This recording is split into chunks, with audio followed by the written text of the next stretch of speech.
I didn't know what time it was. Oops, I didn't unmute the game, did I? My bad, people.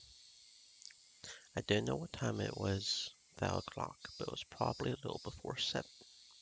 Satoko would probably be awake preparing breakfast and her lunch, but her uncle would probably still be wallowing in indolence. A guy like him would probably have stayed up late drinking and probably always slept until noon. I considered ringing the doorbell and having Satoko open the door for me, but her uncle woke up at the sound. I would waste my chance of him still being asleep. If Satoko saw me sneaking inside without ringing the doorbell, she would be surprised. If I ran into her, what would I say? I've come to kill your uncle for you, so stay quiet. I couldn't do that.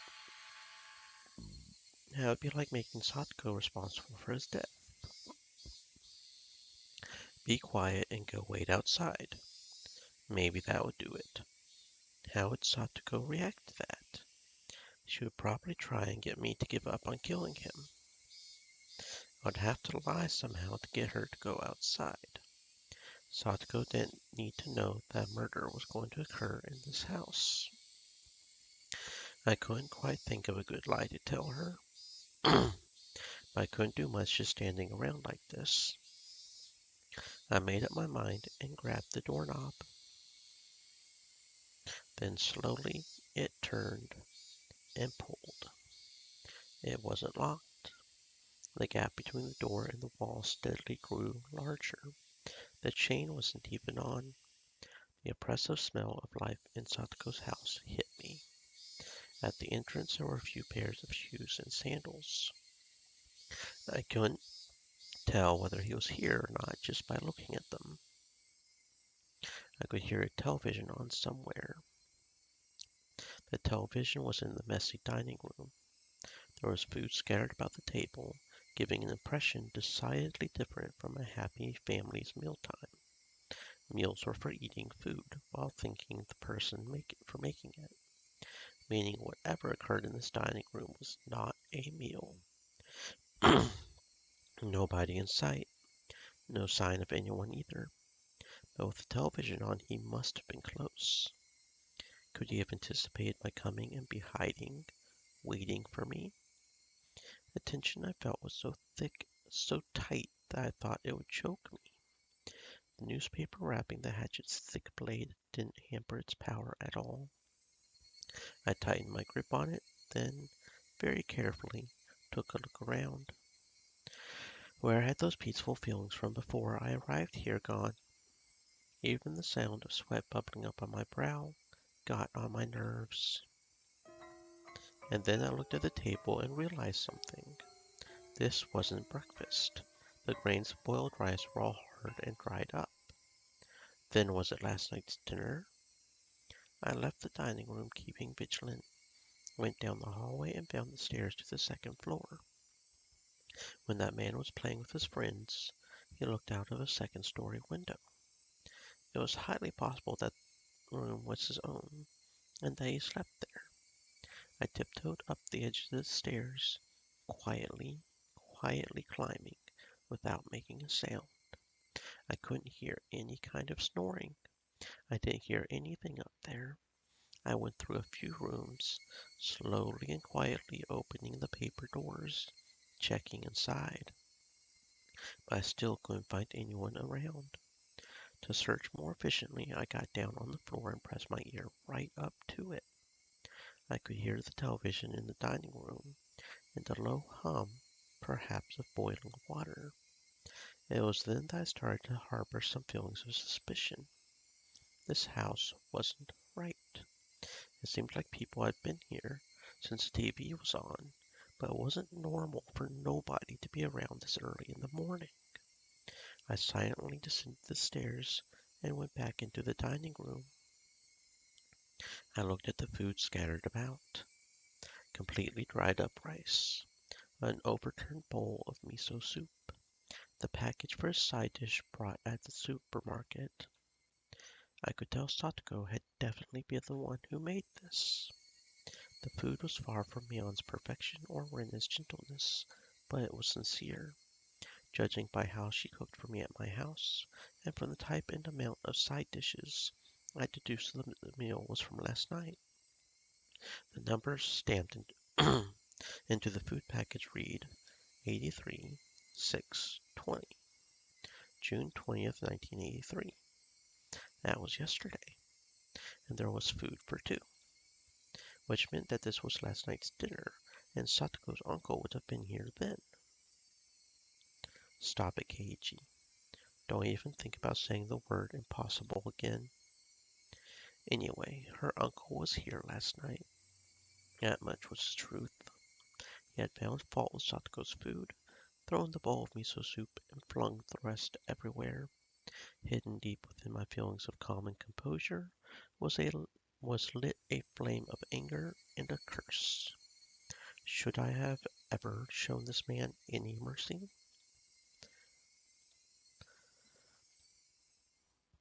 I heard the sound again, the one from before, like a water boiler. What was it coming from? The first floor? But where? The bathroom, maybe? I could hear the noise coming from the other side of the frosted glass at the far end of the changing room. It had to have been the sound of the water boiler for the bath. Steam was enshrouding the glass door, and the heat from it was leaking into the changing room where I was standing too. My misgivings deepened. People didn't normally take a bath this early in the morning. If one did, then it would mean that in this house time had been stopped ever since some moment last night. Was it being reheated? The water boiler in the bathroom had been active this whole time. I checked in the clothing basket and saw Satoko's familiar uniform stuffed in it. The uniform had stains and dried rice stuck to it. Certainly not something she could wear today. It was probably from the miso soup at the dinner table yesterday. I looked hard at the frosted glass, but I couldn't see anything through all the steam. And then an electric surge ran through my mind, and a terrible premonition came over me. Could she? She couldn't possibly have been there since last night. That would be impossible. But no, in Hinamizawa right now, nothing was impossible. I gulped audibly, then quietly pulled aside the glass door. Hot, steaming air burst out from the slight opening. The fan wasn't on in the changing room, so it went completely white with the steam. Just as the hot vapor poured into the changing room, cooler air also flowed into the room with the bath. And I just heard, due to being hit by that air, a very weak moan. That was all I need to know who it was. Satoko. No answer. Satoko was in the bathtub surrounded by a thick layer of rising steam. The top half of her body was leaning over the edge of the tub, and she was passed out. The water boiler kept on making a whistling noise as if angered. I could see the gas flame through a small window. It was roaring at full force, completely blue. Satoko's entire body was boiled red and flaccid, as though her bones had melted away. She was almost like a doll as she lay there unconscious. I wasn't sure how many seconds passed as I stared in complete bafflement. I came back to my senses and promptly shut off the boiler. Then I dragged Satoko's small body out of the bathtub. The water in it was as hot as the water in public baths. Was she in this boiling water for the entire night? She'll die. Satoko's body was lighter than I had expected as I laid her on the floor and wrapped her in a towel. I went back to the bathroom and opened up the vent, creating a path for the cool breeze to come through. Upon the breeze hitting her, Satoko moaned again. It'll be all right, Satoko. It's me, Keiichi. Keiichi. Can you hear me? Keiichi-san.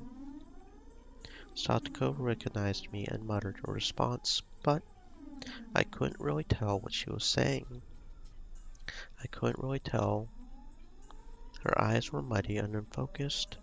I could tell she wasn't completely conscious. Upon closer inspection, her limbs and waist were twitching slightly. That was way worse than normal overheating. This was dangerous. Didn't they call this heat stroke? Think. What would the teacher do if a girl passed out in the middle of summer during a marathon in gym class or something? I turned the water faucet in the kitchen all the way on and soaked a towel in it. I then took the cold towel and pressed it to Satoko's forehead. Satoko reacted harshly to the coldness and let out a muffled voice. For burns. Right, you would soak the burn spot under a running water. Then, could I run cold water in the shower and cool her off like that? No. If it was that sudden, it wouldn't be good for her heart, and she would go into shock. I think I read that once before. This was about as much nursing as I could possibly give her. Anything more than this would be too much for the likes of an amateur. What happened, Satoko? You are all right now. I will. Your Nini will save you for sure. 5039. 540. What was Satoko reciting under her breath? I brought my ear to her mouth to better make out the mysterious spell-like words she kept saying. And at that moment I understood what they were for. Satoko, you're counting? Why? People tell little kids in the bath to count 100 a lot, right? Satoko was counting like that. But 5039? You moron. How long were you supposed to count in your own bathtub? 10,000. I doubted my ears and doubted her common sense. 10,000? You're a freaking idiot. What kind of dumbass can count to 10,000? There's no way you could do that. You would boil to death before you got that far. Why were you my uncle? Last night her uncle flew into a rage at the dinner she had made, saying it stunk and was inedible. Satoko didn't understand what on earth he meant. It wasn't much different than what she usually made for him. Maybe he hated the smell of the pickled vegetables she had bought in particular. Her uncle then decided the stink was originating from Satoko and shouted at her that she never ever took baths. And then he put Satoko in the boiling water and told her not to come out until she counted 2. I will kill you. Again. I snapped and exploded. Raising the newspaper-wrapped hatchet, I stampeded through the house. I searched for anything. Traces, signs, smells, vibrations, heartbeats. With a war cry, I raced up the stairs with such force I could have stomped a hole through them. Then I found the futon in the room I thought to be her uncle's, and well aware he wasn't sleeping in it, I bashed it with the hatchet. Did he run into the closet? I bust the entire closet down, door and all. And if he's not there, maybe there's a secret door. Any switches or levers in the walls here? I smashed into wall after wall with the hatchet, crushing them. Dust rose into the air and broken pieces scattered about the floor. I smashed all the glass windows too for good measure. After I had destroyed everything beyond recognition in her uncle's room, my reason finally kicked in and suppressed my emotions. Anyway, her uncle wasn't in the house right now. I would have to leave killing him until later. Right now, I had to do something about Satoko. I went back to the changing room. Satoko was still lying limp on the floor. There was nothing more an amateur like me could do for her. I needed to take her to the clinic. Coach had treated me like a lunatic yesterday and tried to lock me up in a mental hospital. I never went to see his damn face again, but I still need to go to the infirmary one more time. I needed to have a doctor look at Satoko. I thought about putting her in the dirty uniform lying in the laundry basket, but I had no experience dressing someone, so it would be pretty difficult. I don't have time to be wasting here. I eventually gave up on clothing her and decided to carry her in her bath towel. The clinic was close to Satoko's house. It would be way faster to carry her there than to call 119 and get an ambulance. I threw the biggest towel I could find over her and prompted her to stand. Can you stand? I'll carry you over to the clinic. Thank you. Her words sounded clearer than before. She was starting to come back. I cried tears of relief just knowing she had improved, even by a little bit.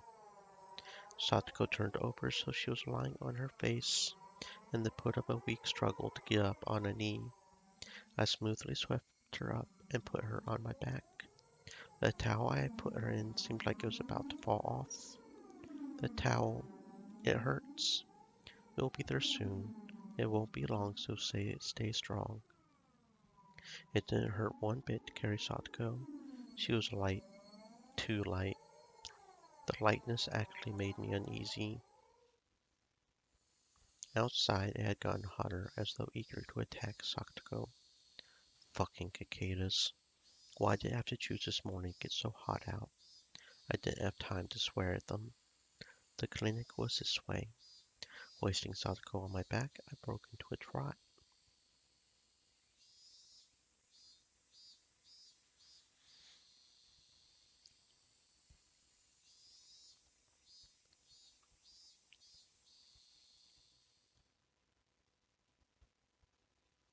The hilly road to the clinic, with which I had never had difficulties before, was now tortuous.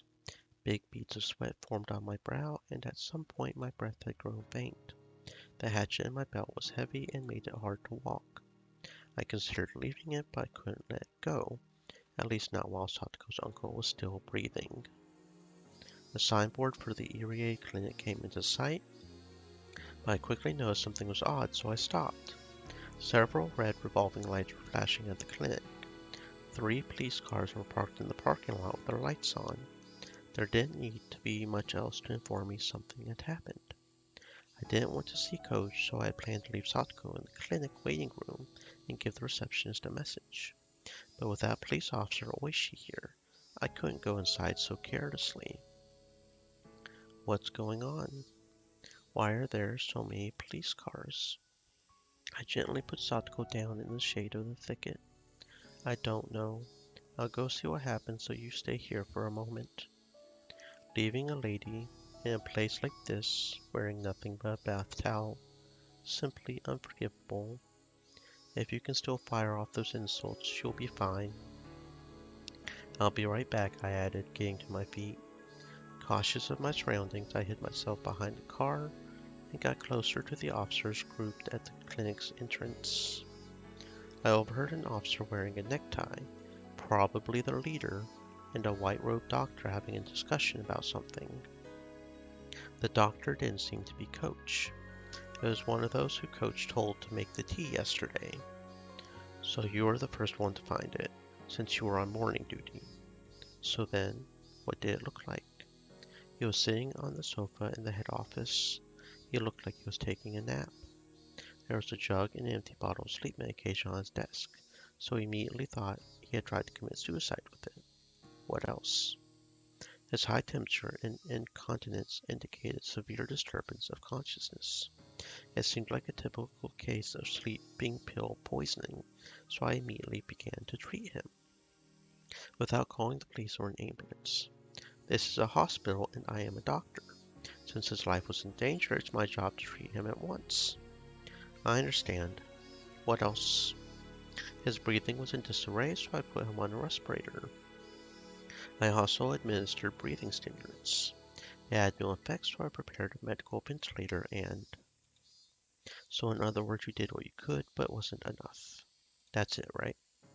You reported this as soon as he died? Yes. It was very unfortunate that we were unable to save him. Just then, a radio in one of the police cars started to buzz, producing a broken mechanical voice. This is HQ, this is HQ. Komiyama-san, can you hear me? Over. Hello, this is Komiyama. We've come up with something. It looks like he committed suicide with sleeping pills. No notes or anything. Suicide? What the heck were they talking about? Someone had committed suicide at the clinic, but who? I wished Takano-san dead, and she died the next day. And yesterday I wished Coach was dead. Then, could he have? Did he use sleeping medication regularly? I don't really know. Did he normally complain that he was tired or wanted to die? Well, Irie-sensei was normally so, well, himself. He never acted like that. So I was right. Irie-sensei, they were talking about Coach. Coach killed himself. Why would he do that? There couldn't have been any reason he wanted to die. The only reason that came to mind was that I wanted him dead. This world was insane. If I wanted someone dead, they would die. That was the kind of world this was. Then what about Oishi? What happened to him? And what about Satoko's uncle? I mean, he did die, but then he didn't die. And if people really died because I wanted them to, then something should have happened to him too. I've sent you back up. The chief wants you to leave the rest of them and get back to searching for Oishi's car. Yes, sir. Please excuse me then. It looks like we're getting relieved here, so please leave everything as it is right now. Searching for Oishi's car. Looks like something did happen to him. Alright, let's go. The officers nodded and split up into the patrol cars. Did they just say searching for Oishi's car? Searching for his car. That meant he had gone missing. Takano-san, Coach, and Oishi. When I wished for it, the very next day, they disappeared. No matter how angry you were when you said you wished someone was dead, it didn't normally happen. Everyone knew just wishing for it wouldn't make them dead, and that's why people could utter curses so lightly. But the curses I uttered were being granted. At the time, if I hadn't even been walking, and yet I heard a footstep,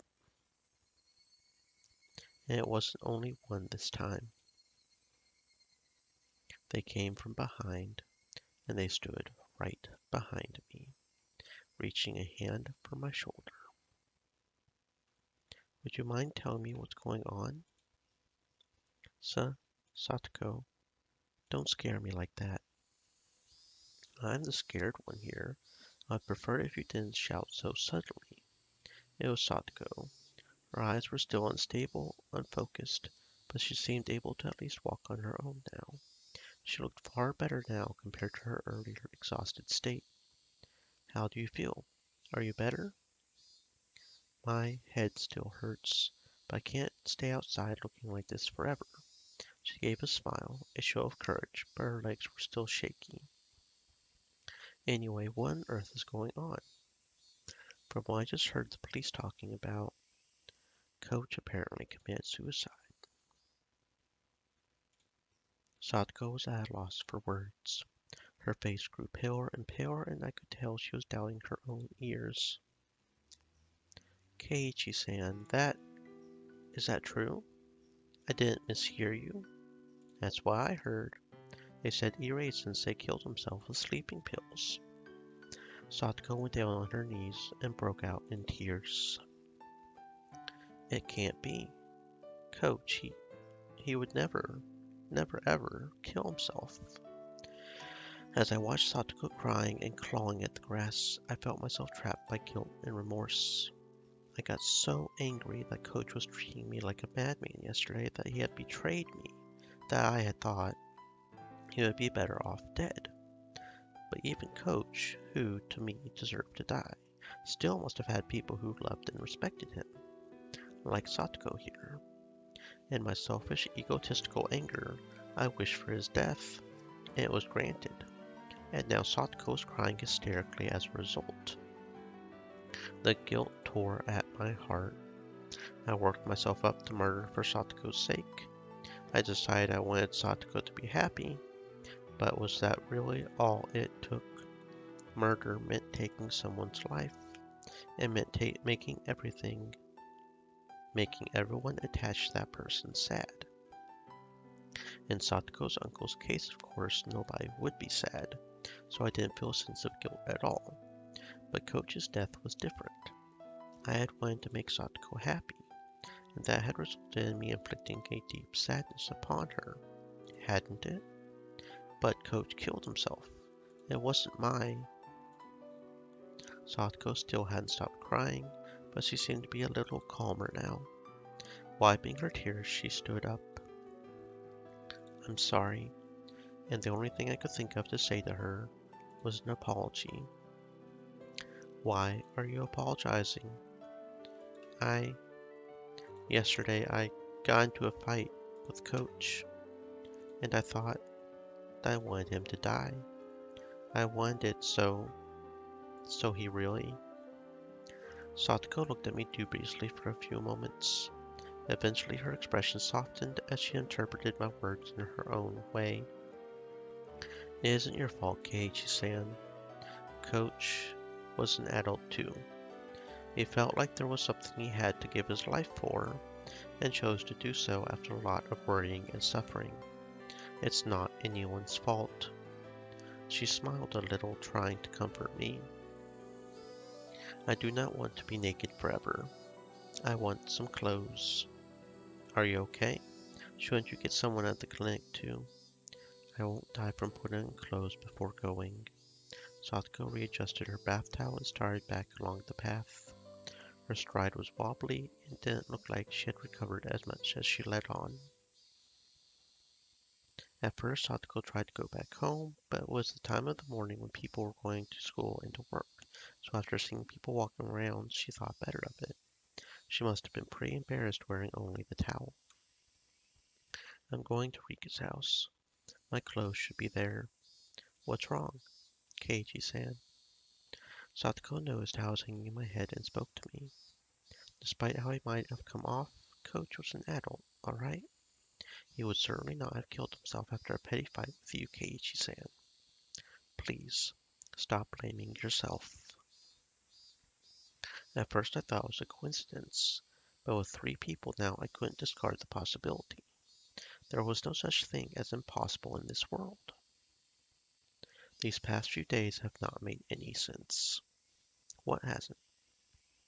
Satoko seemed to be having trouble breathing, but she still tried to listen to what I had to say. At the Watanagashi festival the day before last, you went home on the way there, right? And I went there and had a lot of fun. So it seemed. I do apologize for getting so upset with you about it. Satoko remembered how she blew up at me in the classroom yesterday and bowed to me a little. If I said I actually didn't go to the festival at all, would you believe me? Satoko looked at me confused. She couldn't help it, of course. Of course I wouldn't believe you. What are you on about? You wouldn't, right? I don't believe it either. I mean, I didn't go to the festival, but everyone's saying I hung out with them there. Nobody would believe it, right? Are you being serious? Yeah, ever since the night of Watanagashi, everything's been messed up. These weird footsteps suddenly started following me everywhere. The blood drained from Satoko's expression. Footsteps? Following you. Yeah, I thought it was just my imagination at first, but they stayed with me. They are probably still there. I can't tell them apart now because of your footsteps, though. Satoko took a long and hard look at me. Maybe she was doubting my sanity. Coach did the same thing. I mean, why wouldn't he after telling him this? The more I thought about it, the more I was unable to endure the feeling that my hatred for Coach had been meaningless. On the day of Watanagashi, I didn't go. I was doing something else. The whole time. I was not sleeping or unconscious or anything, so it's not possible that I walked to the festival in my sleep and forgot about it afterwards. It is quite strange. Then how were you at the festival? That's what I mean. I didn't go to the festival. No, I can't let myself get emotional. If If I get agitated now, that would be like proving there's something wrong with my head. Sorry. Well, nobody believes me, so yeah. If that is what you say, Keiichi-san, then I will believe you. Then what? That night, I saw Takano-san, and it felt like she was looking down on me. So I made a wish that she would die. Takano-san does have that sort of air about her, doesn't she? I cannot say that I don't understand how you feel. Did you know that Takano-san died? It happened yesterday.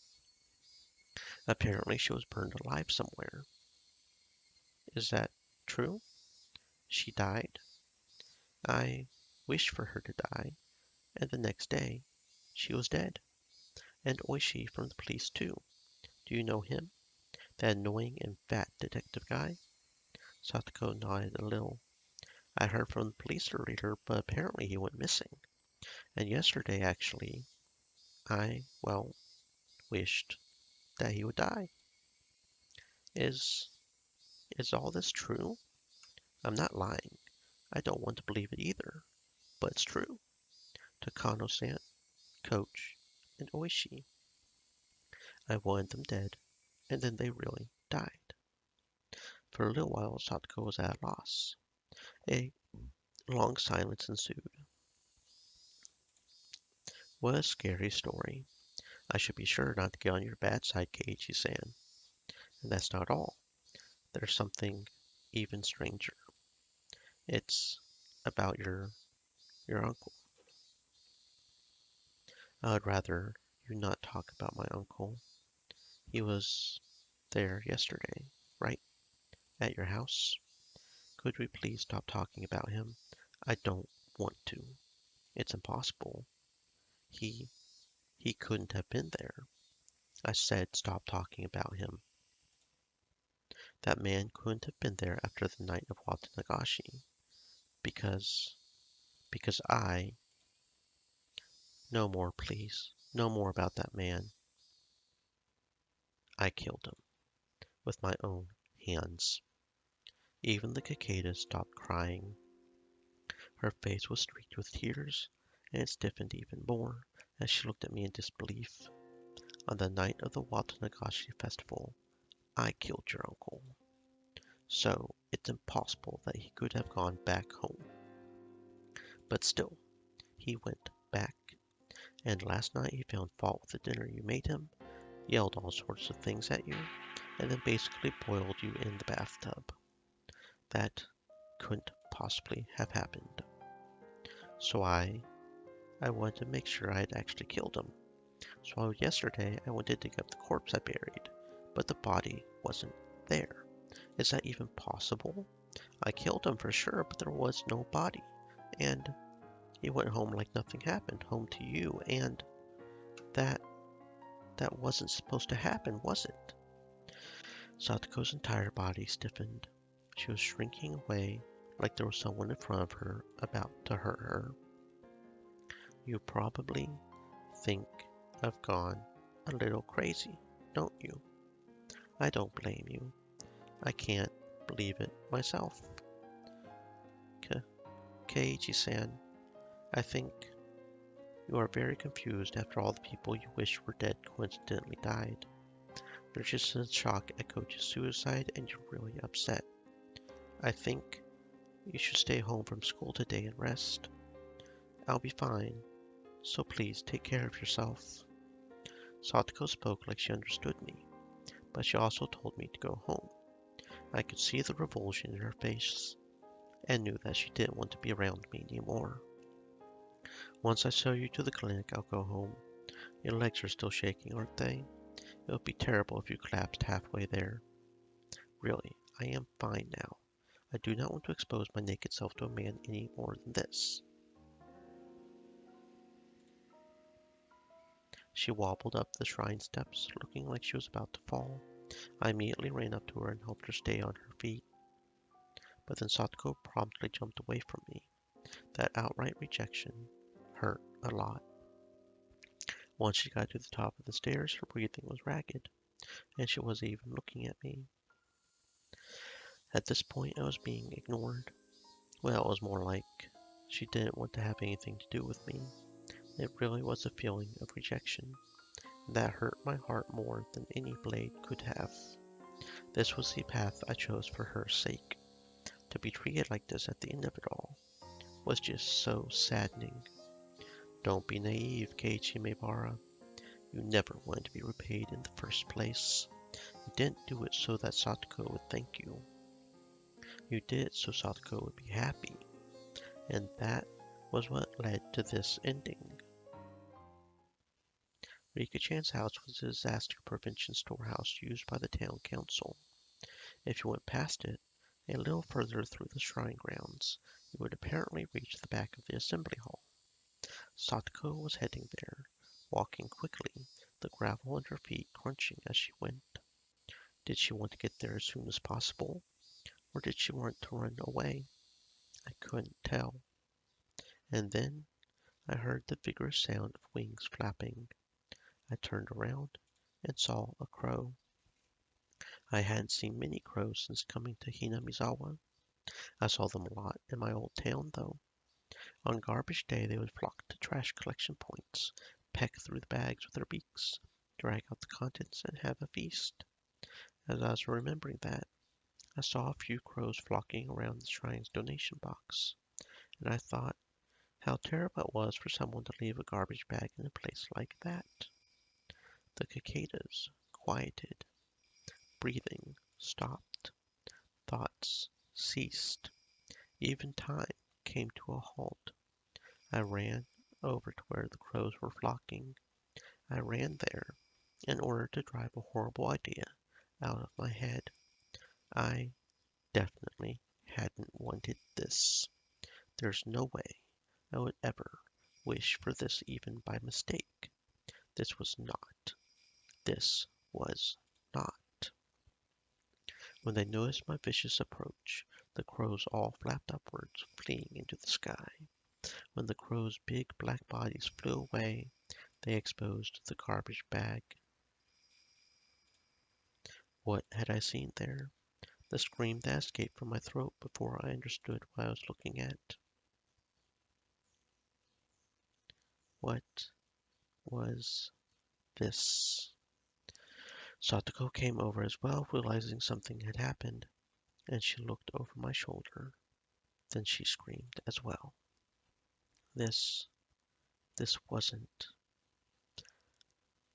The garbage bag was crimson, dyed in fresh blood. Enough of this stupid, roundabout way of saying it. That's right. It was Rika-chan, our friend, Satoko's best friend. Always easygoing, clever as a cat, but so cute you could not hate her.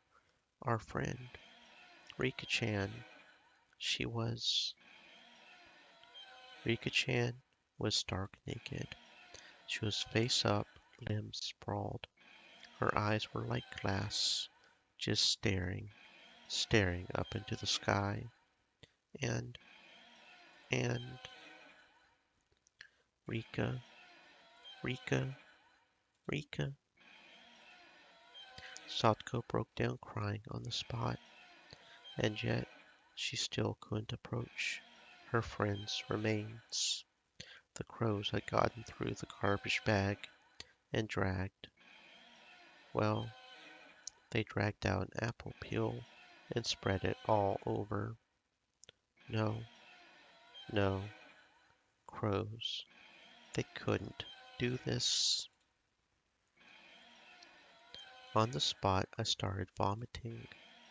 The sour taste became a bitter one as I threw up over and over again. Rika-chan, she, she, she, her, hers to stomach was cut wide open, vertically, completely open. Crows could not have done this, and from her open stomach Her organs, her bowels, were dragged out like children's toys left all over the floor. That unbelievable sight induced oxygen deprivation in my brain. Color left my vision, a pounding headache, dizzy, and I wanted to vomit. It was like the nightmarish remains of a ceremonial killing. Someone, somewhere, had killed Rika-chan, brought her here, laid her here with her limbs sprawled out, and then cut open her stomach and dragged out her intestines. Red and pink viscera were sticking out of her gut, and her intestines were scattered in every direction, like it had been for fun. The entire ground was covered in an ocean of red and black. A few of the crows had hopped around inside that ocean. They walked through the sea of blood, leaving bloody footprints. And those footprints, there were several still left on Rika-chan's body. Those sinister prints made it seem even more like a bizarre ritual killing. I may have wished for Takano-san and Coach and Oishi to die, but I didn't remember ever wishing for Rika-chan's death. It wasn't me. It wasn't me. It wasn't me. I stumbled backwards and stepped on a newspaper. A newspaper. In a place like this. The newspaper was what was covering my hatchet. I had kept it wrapped up and on my belt in order to carry Satoko, and that newspaper had fallen off. Don't scare me like that. I bent down to pick it up, and then Satoko looked at me with such disbelief as I had never seen, and froze. She was looking straight at me, at the hatchet on my belt. Calm down, Satoko. This isn't what it looks like. Satoko, trembling madly, backed away. It wasn't me. It wasn't me. It wasn't. Murder. She didn't care at all that she was exposing herself through the towel. She just trembled and tried to step back from the demon in front of her. Satoko, please calm down. Please relax. Satoko. Screaming weakly, Satoko began to run unsteadily. Run away, that is. Please wait, Satoko. You're wrong. That's not it. The way she ran away, it was so weak, so slow. So if I wanted to go after her, I could have caught up. But if I tried to grab Satoko's shoulder or something right now, she might actually go crazy. So I had to follow her and try and clear this up. You killed Takano-san, and Coach, and Oishi-san, didn't you? You killed my uncle, and then you killed Rika. You murderer. No, it wasn't me. I didn't kill her. What are you saying? You just said it yourself, did you not? You wanted them to die, and then everyone died, didn't they? No. Just wishing that they were dead. That couldn't. You don't even remember what you did, do you? How can I trust a person like you? Didn't your memory of killing them just slip your mind? Maybe you're only pretending not to remember. Besides, what is that hatchet for? Try explaining that. It's for... See, Keiichi-kan? You are a killer, aren't you? Why did you do it? You were a little mean, but you were fun and kind, and once I even thought you might be my real Nini. Why did you turn into this? I might not have been able to slowly answer each one of Satoko's questions at a time, but in this situation, explaining my innocence in such a short period of time was impossible. I mean, I didn't even know if I was really innocent anyway. At the very least, I killed Satoko's uncle. There was no body, but I killed him. without a doubt. At that point, I was far from innocent, and I wished Takano-san, Coach, and Oishi were dead, and that curse of mine was granted. When I wished for Takano-san to die, I didn't think of it as anything more than a normal thing you would say to someone you didn't like. But then she actually did die, and I realized that if I wanted people to die, they would. And hoping it would happen again, I cursed Coach and Oishi to the same fate. So even ignoring Takano-san's death, Coach's and Oishi's were completely premeditated crimes. Was I a killer, just like Satoko said? Was I unable to distinguish between illusion and reality, and turned into a demon without remembering it, becoming a killer who carried out Oyashiro-sama's curse? No, that couldn't be. It was impossible. Damn it. The very word impossible was impossible in Hinamizawa right now. How many freaking times have I said that word these past 3 days? Satoko had started crying again and was walking unsteadily. At first it felt like she was still running, but now it was like she was walking away crying from someone bullying her. Why?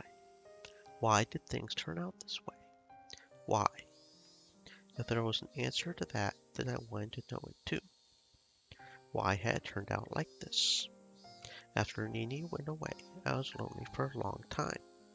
But then Keiichi-san transferred to our school, and everyone was happy again.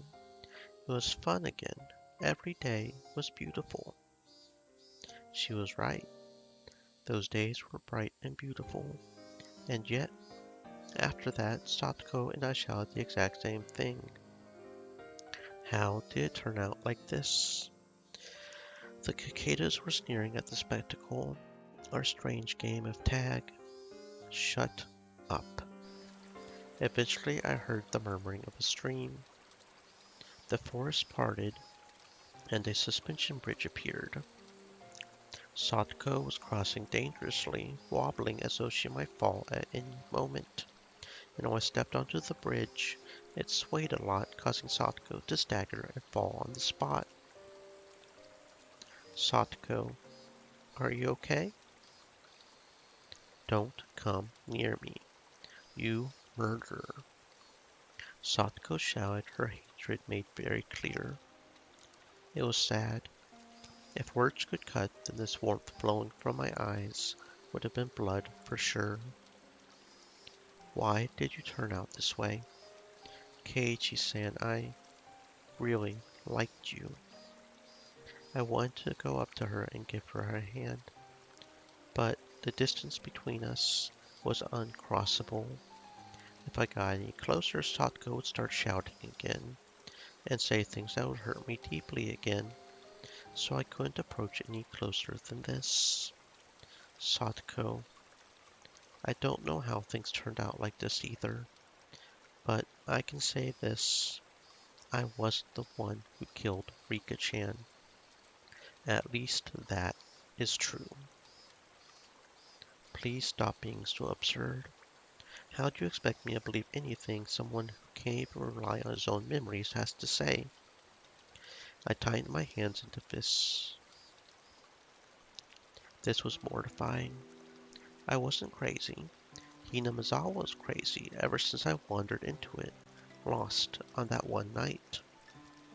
This insane world, where I was at the festival and I wasn't, and the uncle I killed was alive, where death would come just by wishing for it. It was this world's fault.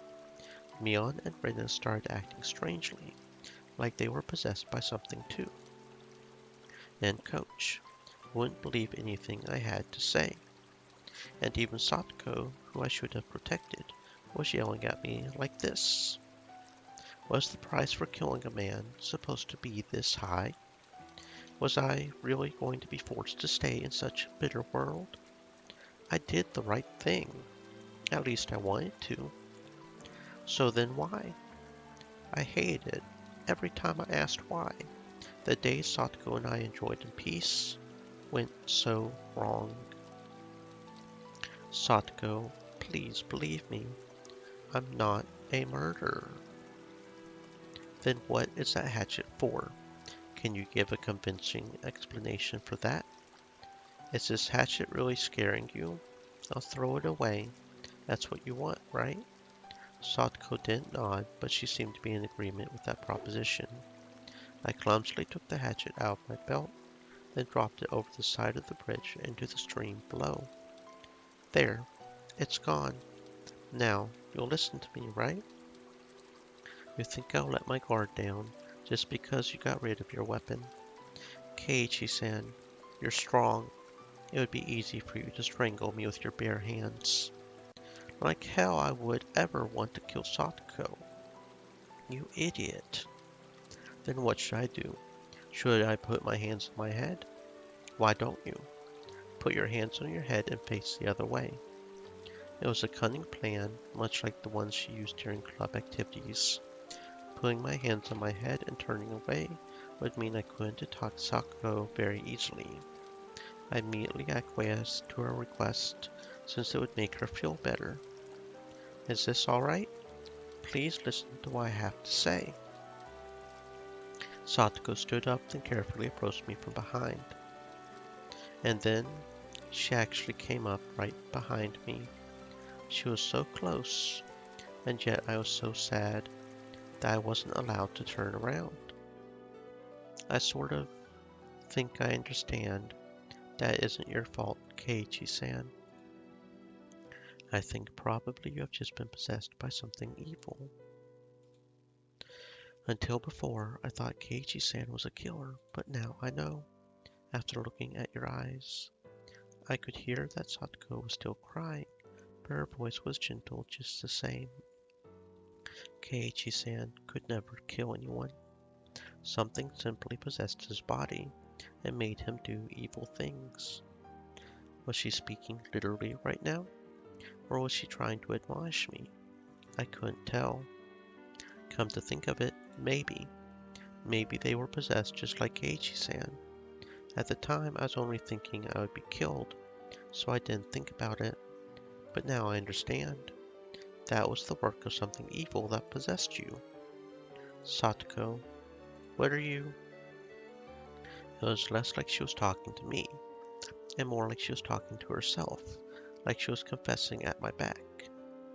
I understand, you know. It isn't like I haven't experienced it myself. Satoko's voice started to become mixed with sobs. Her pained voice tore at my heart, but I didn't know what Satoko was talking about. I climbed to the top of the ritual storehouse once. It was a few years ago. Once, when Satoko was playing hide and seek at the shrine grounds, she climbed onto the roof of the storehouse for ritual implements, which everyone said not to go near, and hid. Then Satoko saw that she could get in through a window meant for ventilation. For Satoko, the word curse was plenty scary, but she was more curious about what was inside the unknown storehouse. She removed the grating on the window, which was already hanging off, slid her small body into it, and climbed down inside. It was too dark to see much, but after descending, she realized just how high up she had been. Despite the darkness, she could see a few things around her, thanks to the faint light coming in from the air window. And to her disappointment, it was just a regular old storehouse. She tried to leave, but the door was locked up tight from the outside. It was made not to open from within. She would have to go back out through the ventilated window she had come in from. But the window was high on the wall, and there was no way she would be able to climb back up. Satoko desperately tried not to cry, and racked her brain thinking of a way to get up there. There were a lot of birdcage-looking things hanging by chains from the ceiling. She took the hanging chains and strung them up along the wall.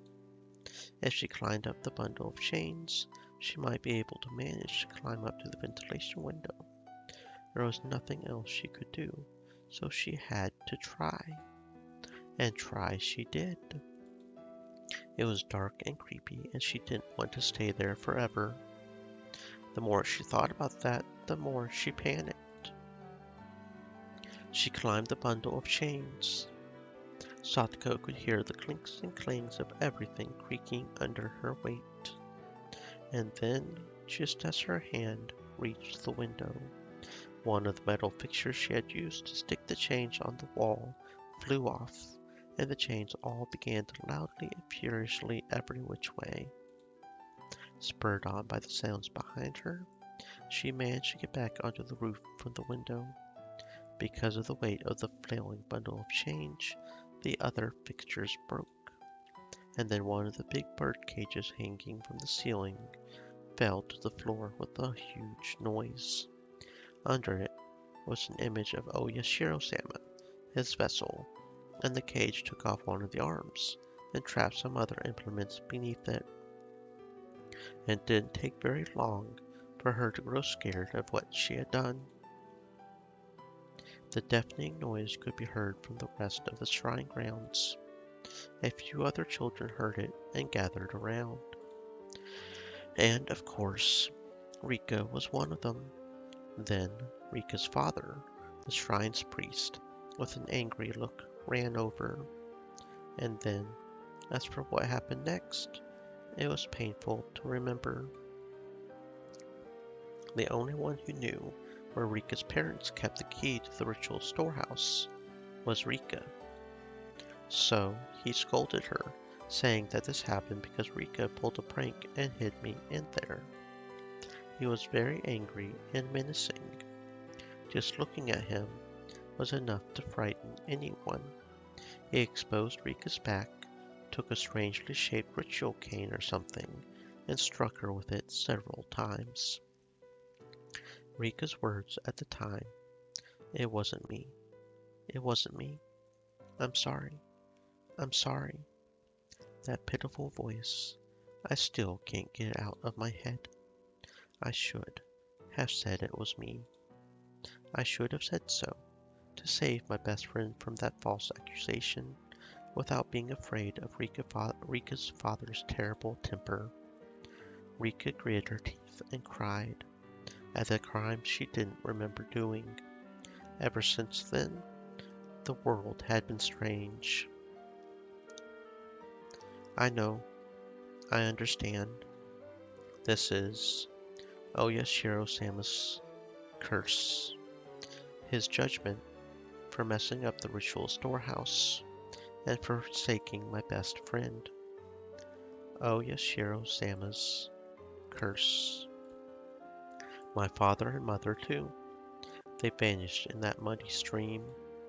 My mean aunt died, too.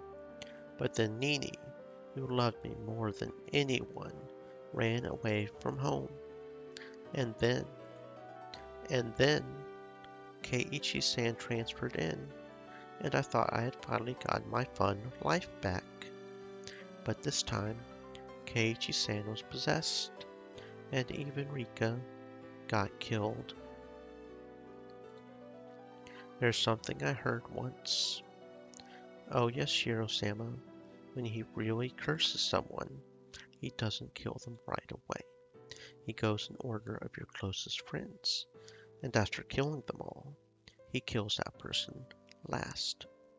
So, Keiichi-san, the curse got you too. I'm sure that Rina-san and Mion-san will be cursed next, and then they'll kill and be killed. No, no more. No. Calm down, Satoko. There is no curse. Nobody is trying to torment you. When I turned around, I was thrust away with amazing force. Given my hands were awkwardly placed on my head, I couldn't take the fall and lost my balance. And I had been pushed not into the bridge, but to the side, towards the stream.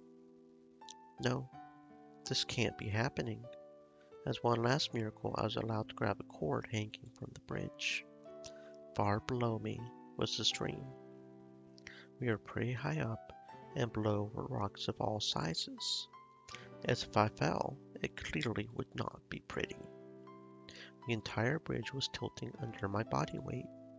My frail little grip probably would not last another minute before my fingers had to let go. Satoko, Satoko. I didn't understand myself what I meant by shouting her name then. Was I asking for her to save me?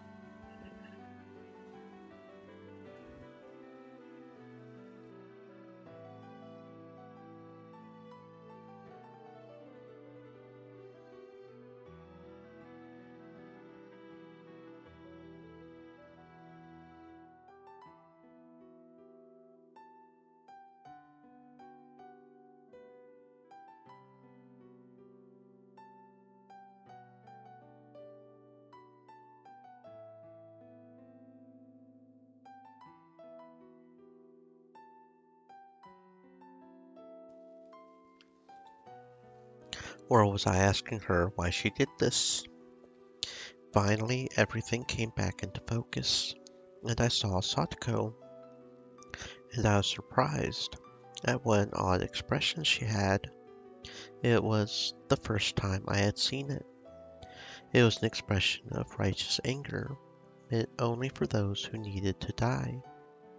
Die, you murderer. Give him back. Give back my needy. Give back Rika and Mommy and Keiichi-san. Die, you murderer. Give him back. Give back my needy. Give back Rika and Mommy and Keiichi-san. As she screamed, she jerked the bridge to and fro. She didn't have to do that. I was going to fall anyway. I won't lose to the likes of you. I won't lose to some stupid curse. I will never, ever lose to you. You took everyone. I will never lose to you. Not ever. Satoko, please, just let me say one thing. I don't know what my face looked like at the time, but it seemed like it was enough to quell Satoko's agitation. I know that what I did isn't exactly praiseworthy. No, in fact, maybe I should never have done it at all. But I did it because I wanted you to be happy. Please, just believe that. You, at the very, very end, you're still pretending to be Keiichi-san. Satoko didn't seem to have any more desire to listen to what I had to say, and for that to happen at the very end like this was tragic. I didn't do any of it so you would praise me. If it made you happy, that was all that mattered. We were nothing. Without your smile, we were nothing. So, after I disappear, please smile. If you can get on with your new life by my dying, then please just smile. Can't you at least promise me that? Stop speaking. Don't use Keiichi's mouth like that. Fall down. Die.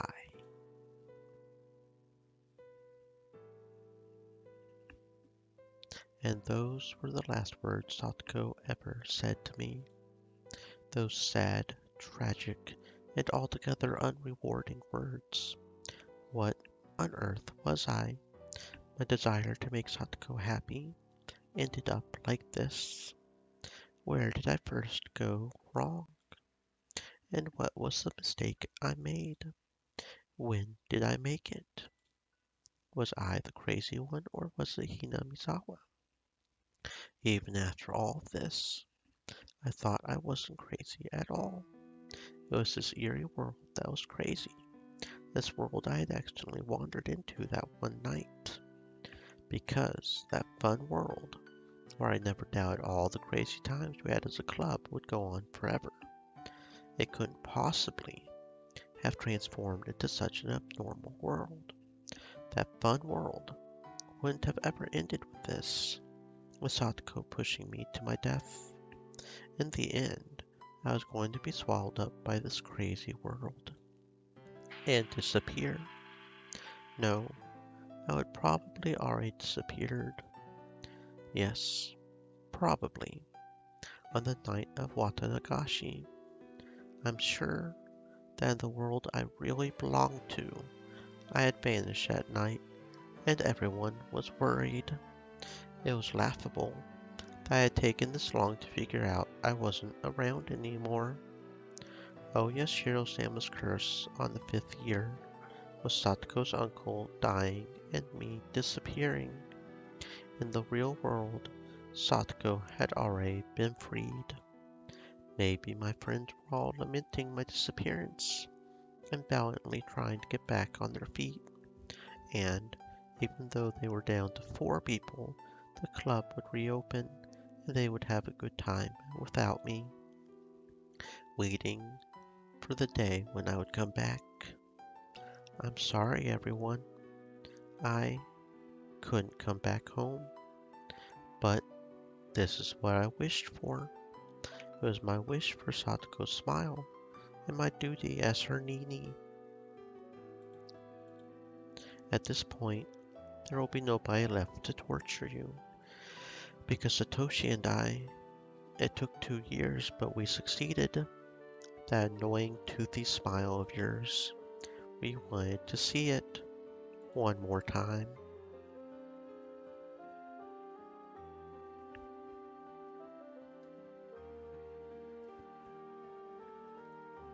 My pain wasn't gentle or merciful. It was a sharp pain, violent, powerful, and ruthless. What little compassion I had receded in the span of a moment.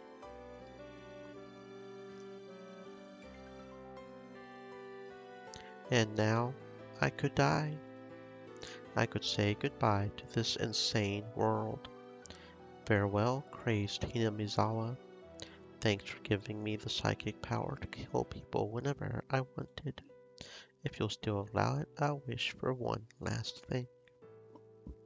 The death of this very world, of this crazed Hinamizawa, so that nobody would ever again have to find themselves lost here again.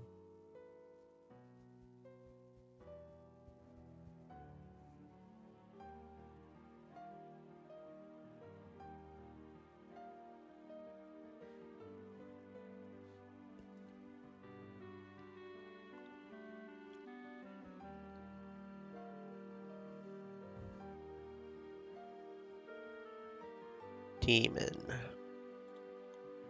Witness the final showdown.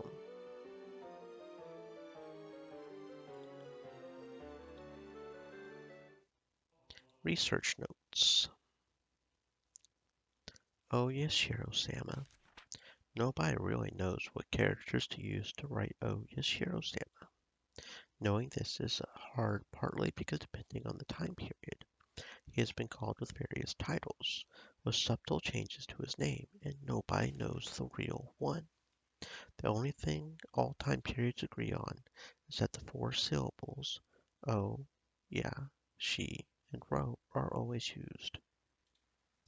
Oh yeah, she, Rosama. So I have been saying it right this whole time. I keep thinking that maybe the oi is one instead of, like oi shiro instead of oh yeah, shiro. And it's kind of been bugging me, but I'm glad to see that I've probably been saying it right. There's a theory stating the shrine, or yashiro, dedicated to Oh Yashiro Sama itself became an object of worship, and that people began calling it Oh Yashiro Sama, or Lord Honorable Shrine, but this doesn't make a bit of sense. I don't know whether this is related, but people say the Furude family, the most respected bloodline in terms of worshipping Oh Yashiro Sama, actually inherited his blood, and the legend of the Furude family passes down. If for 8 generations in a row, the firstborn child is a girl, the 8th daughter will be the reincarnation of Oh Yashiro Sama. If we go by this legend, The characters used for Oyashiro-sama's name should be O for honorable, Ya for 8, and Shiro for generation. These character assignments are simply not something I've thought up. There is no way to verify it. If this is true, then Oyashiro-sama would have been named as such under the assumption he would come again. The second coming of an object of worship can be seen in several religions, so this isn't unusual. But a few of these religions call the second coming of their object of worship a day of judgment, or something along those lines, and we must not forget they mean it to be the end of the world. Rika Furude, pampered and loved dearly by the elderly folk in the village. The rumors say she is the 8th generation and Oyashiro-sama. I do not know the family tree of the Furudes, but at the very least, I can confirm that for the first 2 generations, the first child has been a girl. Rika Furude watches over Hinamizawa. If the village were to lose her protection, what would happen? Would peace between man and demon be lost? Would it once again create a hellish landscape where man-eating demons run rampant? A gruesome feast of the demons, who suddenly remembered how delicious the weak humans were, who could only cry, scream, and run for their lives. What would that look like? Just imagining it is enough to make my heart pound with excitement. Oh, that got me the Detective Tatarigoroshi, so I guess that's all the tips. Okay then, there's still 2 more besides the after party, so I don't know if there's just 1 more chapter, or if there's 2 more chapters, and there is no tip after the next one. I don't know. I guess we will see. But yeah, we are getting pretty close to the end of Tatarigoroshi. No idea what's happening in these last few little bits, but maybe we'll figure it out later, huh? Maybe.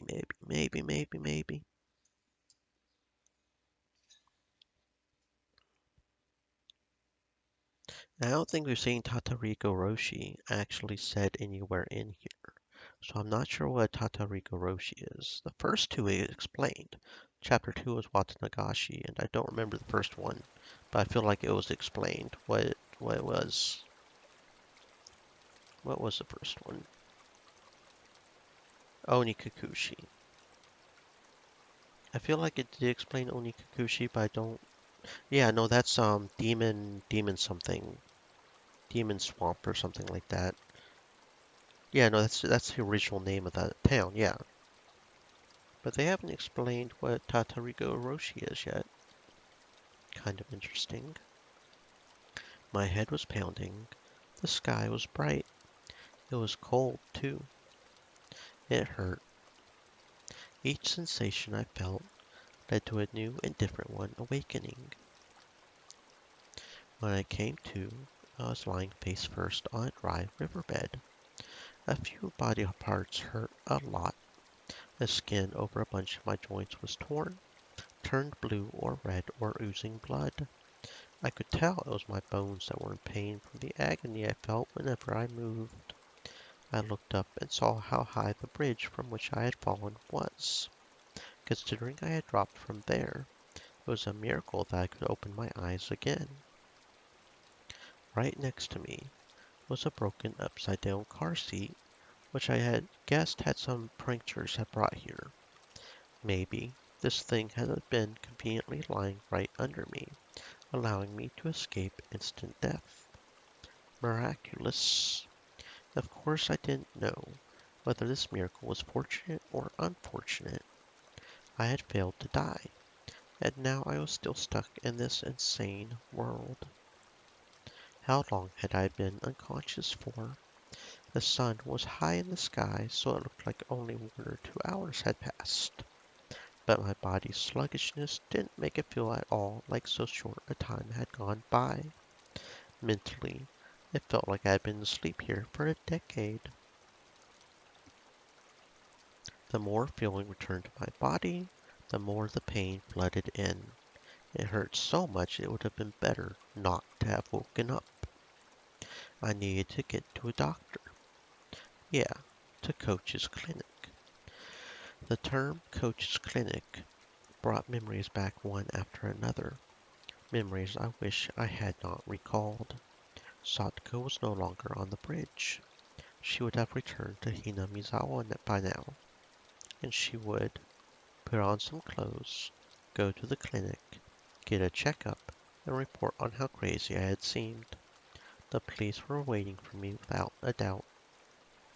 This time they would find out for real that I had killed her uncle and arrest me, or they would just send me to a mental institution like I thought they might. Still, I didn't care which it was. Please, someone stop all this pain. You can boil me or cook me after that, whatever you want. I began to walk unsteadily, just limping along. I went downstream and then through an animal trail-like path in the woods. I walked haphazardly, searching for a path I knew. Eventually, I finally came across a familiar road and set off towards the clinic. Not to my house, but to the clinic which had treated me like a lunatic. It was hot and humid. There was no wind, and the air was stagnant. For a while now, I've been smelling the terrible stench of burned eggs, and it made my face scrunch up. And then at last I noticed something. I couldn't hear any cicadas. It was the first time I had heard Hinamizawa be so utterly silent. When I thought back, it seemed like birds always chirped in the morning, cicadas always cried loudly in the afternoon, and Higurashi always rose up in chorus in the evening. So always something to hear. I couldn't hear a single insect. The only thing I could hear was the rustling of the wind brushing the treetops. I had never experienced this sort of quiet before. Even the only sound coming from the trees lacked life somehow. The trees were yellow, and many leaves were spread on the ground, despite it being too early for autumn.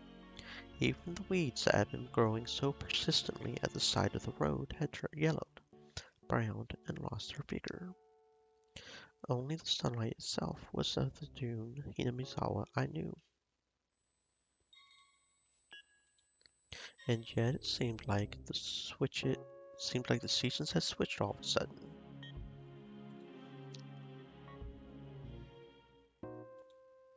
Looking at the fallen leaves and rotting weeds led me to a spot a few small insects turned on their backs. They weren't moving. They were corpses. I looked closer to see insect corpses scattered all around, like a child had collected them as samples and then strewn them about. This stench, what was it? It was terrible, like burned eggs, combined with all the bug corpses and leaves falling from the trees in summer. Had someone sprayed herbicides or pesticides around here?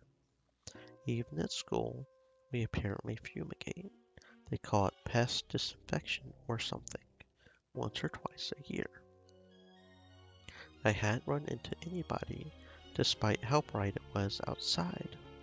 It was mid-afternoon, and yet it felt like I was sauntering about at midnight. Well, with this smell, nobody would want to be walking around outside. Just what was this anyway? There was no sound, no noise, not even a breath. Hinamizawa was silent. The school would come into view right after turning this corner, and yet I could not hear any commotion at all. None of the shouts or grunts that children always made. It was simply quiet. Just as pretending to ignore the silence had grown intolerable, I saw the school. And finally I heard something. It was the sound of a few trucks. There were a few very tall trucks parked in the schoolyard idling. About 10 workers in raincoats were unloading things from their trunks. It was hot and humid even in my casual clothing. I couldn't imagine how unbearable that must have been. And then I remembered. Our school was rented from the Forest Service field office building, wasn't it? It wasn't strange at all for the Forest Service trucks to be doing some kind of work in the schoolyard. Besides, what did forest rangers do anyway? I felt bad for them having to work in such heat and with such a stench about. They were taking careful cargo out of the back and lining it up in the schoolyard. They were containers, fairly large ones inside multicolored patchwork bags. Heavy, too. They were being carried in pairs. They lined them up very neatly, like tuna at a riverside fish market. Several, dozens, hundreds of tuna were completely filling the fairly wide schoolyard up. I forgot my pain for a little while, captivated by this big forest ranger job I had never seen before. As I stood there, watching in a daze, the people in raincoats working on the other side noticed me. One of them pointed me out and they shouted a few things back and forth. I thought they might yell at me for getting in their way, so I decided to leave post haste. But then two trucks drove up behind me. I stepped aside and they entered the schoolyard. Sheets covered their trunks, but I could tell they were completely full. As they passed, there was an awful smell that made me want to choke. It wasn't the same burned egg smell as before, but an even worse one, like rotten crab meat. What on earth was it? I had been enshrouded in one terrible stench after another all day. Then, certain white letters emblazoned on the side of the passing trucks caught my eye. Ground Self-Defense Forces. What? Self-Defense Forces? Like the Army? Why was the Army in the schoolyard? Hey, you. Where did you come from? Suddenly someone slapped me on the shoulders from behind. I turned around, and a canopied SDF Jeep was parked there. The SDF person had on a green raincoat and a gas mask like in the movies, carrying a compressed air cylinder. He didn't look normal. There wasn't an inch of exposed skin anywhere. Where did I? When I tried to talk, I stretched a wound on my head and made the SDF people exchange glances. I couldn't see their faces through their masks, but they seemed surprised. Do you live in Hinamizawa? Can you tell us your name and address? Oh yeah, I sort of live here. My name is Keiichi Maebara. Oh, and my address. Hinamizawa Village, Shishibo. After after seeing me tell them my name and address without hesitation, one of the SDF people watching from the Jeep started talking into a radio. Base, do you read? Base, do you read? We have a 402 survivor discovered. I repeat, we have a 402. We found a survivor. He's in front of the Forest Service office. This is base. We copy. Secure the survivor at once. What is his status? Healthy. Wounded all over, but not fatally. He can walk on his own. We'll send him to HQ for safety. I was prepared to go along with the police, but the SDF. I couldn't help but think it seemed a little much. They urged me back into the Jeep. And then they told me to put on this gigantic gas mask. I did so, and one of the troops fiddled around with it, strapping it tightly to me. It was heavy, hard to see it out of, hot and difficult to breathe.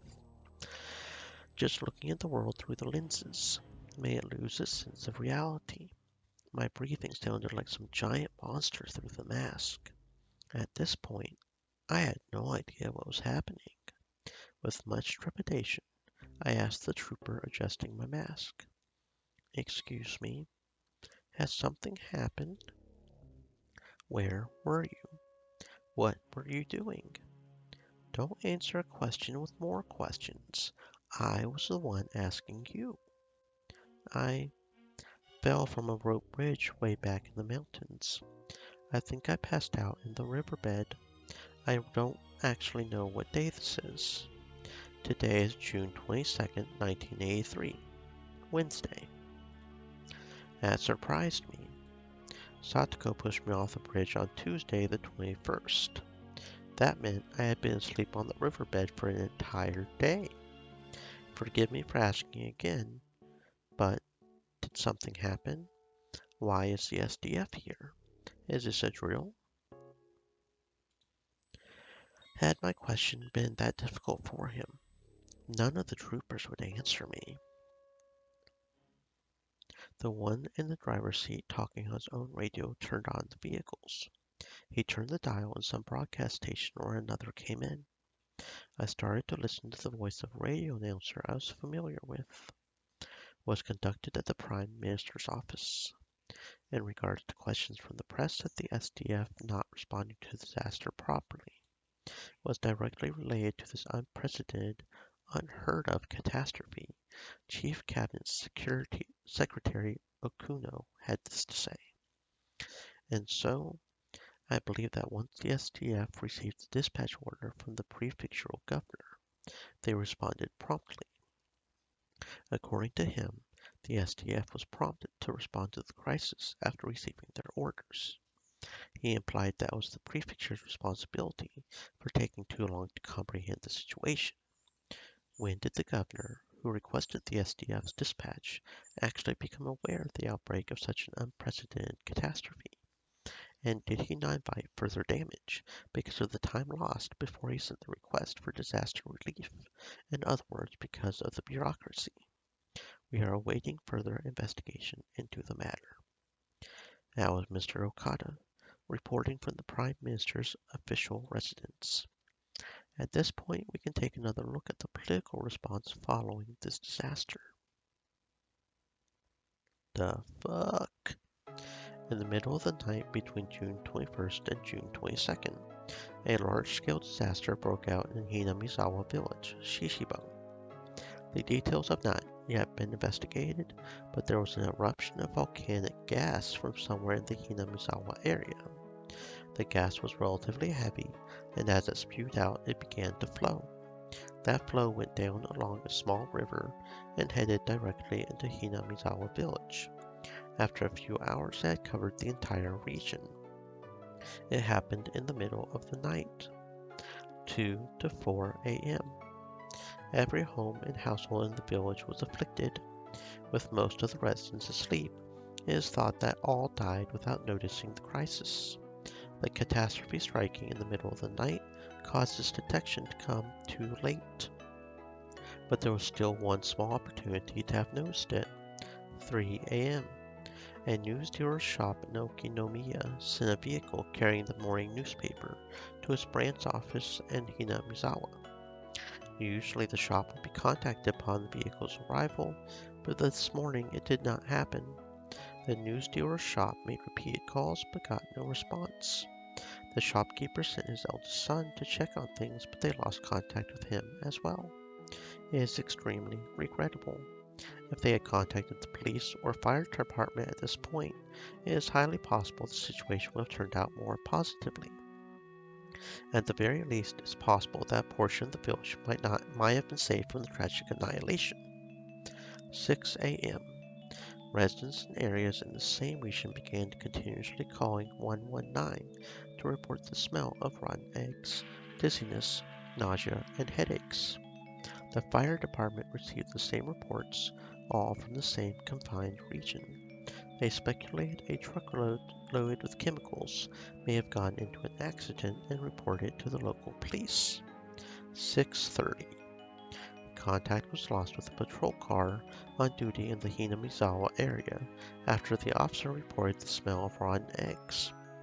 The local police considered the possibility of a large-scale disaster involving highly lethal gas and reported it to the prefecture and prefectural police at 7:15. 8.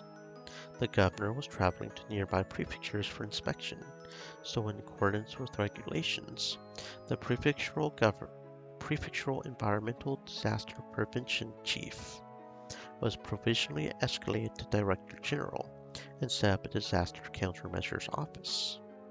However, without contacting the governor, the countermeasures came too late. As has recently been pointed out by citizens groups, his trip with honorary Diet members to inspect other prefectures was based solely on good relations, and it's rumored they preoccupied themselves with a drinking party. Sources closer to him claimed the governor had been drinking all night and had gone to sleep in a drunken state. He was completely drunk when the environmental chief phoned him as well, and apparently he could not get him to pay any attention to the matter. And so it took about an hour for the governor to sober up, gain an understanding of the situation, and gather information. Though not as extreme as the governor's case, the environmental chief, who became director general in the governor's absence, will likely also be questioned about his negligence. In addition, without any procedures in place on the prefecture's side that predicted catastrophes this massive, they would always react too late, and that ended up being fatal. 9/12. On the advice of the prefectural police, the governor requested a disaster relief mission from the SDF. By the time the Chemical Defense Unit, equipped with protective equipment, arrived on the scene, 8 hours had already passed since the incident's outbreak. Whatever the case may be, it was unfortunate this happened while everyone was sleeping in the middle of the night. Had the same disaster occurred during the day, it likely would have been different. All households in the Hinamizawa village region were wiped out. There were over 1,000 victims. The SDF is still confirming the situation on the ground, but the results are predicted to only increase that number. Here with us at the studio today is Dr. Fujiwara, a professor at university who is well acquainted with volcanic disasters. Doctor, can such a sudden and horrible outburst of poisonous gas actually happen? It isn't at all unusual for this to happen right around craters at least. Japan is a volcanic nation and so has many active volcanoes. There is always a danger of hazardous gas around any of these craters, and it's generally a rule among mountain climbers not to go near them. Does this mean the rotten egg smell that visited Hinamizawa village was a normal sort of gas from volcanic craters? Judging by how it smelled like rotten eggs, we think it was hydrogen sulfide, a gas seen particularly frequently in accidents compared to other volcanic gases. If it's dense, it becomes extremely dangerous. Hinamizawa village is very far away from the craters of any volcanoes. Can hydrogen sulfide be generated even from a place not close to a crater? I don't know all the details, so I can't say anything concrete. But in other countries, there are records of gas eruptions due to magma buildup under hot springs. It's an extremely rare event, but it is possible for such a thing to happen even in a region not near craters. Thank you very much, Doctor. We appear to have an announcement from the Japan Defense Agency. Miss Morikawa, are you there? Yes, I'm at the Japan Defense Agency. The agency has just made an announcement regarding the source of the Hinamizawa village gas disaster. Analysis from the Ground Self-Defense Forces Department of Chemistry has found out that the gas was a mixture of carbon dioxide and hydrogen sulfide. Miss Morikawa, do you know whether the gas is still erupting or spreading to nearby areas? According to the SDF's 9th Division, who are currently engaged in a rescue operation at Hinamizawa village, the gas density is steadily decreasing. They've announced that the damage will not spread. However, it does not change the fact that surrounding areas are still in danger, and that very strict observation must be maintained. That was Morikawa from the Japan Defense Agency. And now we have a report on the state of those who have been made to evacuate the Okinomiya area. Shimo Shinozaki Elementary School is one of the evacuation sites, and we currently have a reporter on. Wait, what? Inside the jeep, clambering and bouncing along the rough road, none answered my muttered question. An unprecedented catastrophe had destroyed Hinamizawa in a single night. Where was Hinamizawa village anyway? Some place deep in the mountains, right? Names of places I had heard about on the radio were always like that. They were all places I had never heard of, much less knew the locations of. Wiped out? What does that mean? Don't they usually say how many died and how many were injured? How many people were alive? Where? Where did everyone evacuate to? Eventually we came into view of Coach's clinic. For the first time, I saw the flag of Japan hanging on a pole outside. Japan's circular sun hung down as though exhausted. Many SDF tents were set up in the clinic's big parking lot, and many strict security vehicles were parked there as well. When they saw the jeep coming, men in white clothing and gas masks came running out of the clinic, frantic, carrying a stretcher. You are going to be all right. How do you feel? Can you walk? Yes. And because of my owls, they forced me to lay in the stretcher anyway. People who seemed like doctors were looking at me and notifying others of my condition via radio. Multiple wounds, high possibility of fractures and internal damage, large laceration on the head, pupils normal, but even without bleeding from the fundus, brain damage is still possible. And then, from the clinic entrance, people laying on stretchers were brought outside to replace me. Judging by their clothing, they were from Hinamizawa, and that's how I knew they were victims. They were brought to stretchers in front of a truck. Two troops, holding shoulders and legs like some kind of baggage, picked them up and threw them into the trunk. In the trunk of the truck, people's bodies piled in heaps. They were just like baggage, and that told me they were already nothing but shells. At that moment, I remembered all those colorful sacks filling the trunks, and them lined up in the schoolyard like a fish market. Hundreds of empty shells. Corpses, corpses, corpses, corpses, corpses, corpses, corpses, corpses, corpses, corpses. You jackasses. Don't just throw the victims in like that. They lived here. The troops carrying the sacks answered me with a humble salute. The world didn't need this insane version of Hinamizawa. My final wish. Again, it was granted. I didn't understand anything anymore. None of it mattered. I wished, I cursed, and then it happened the next day. Then please, tomorrow morning, let me die. That insane night, it's still going on. Please, please end it already.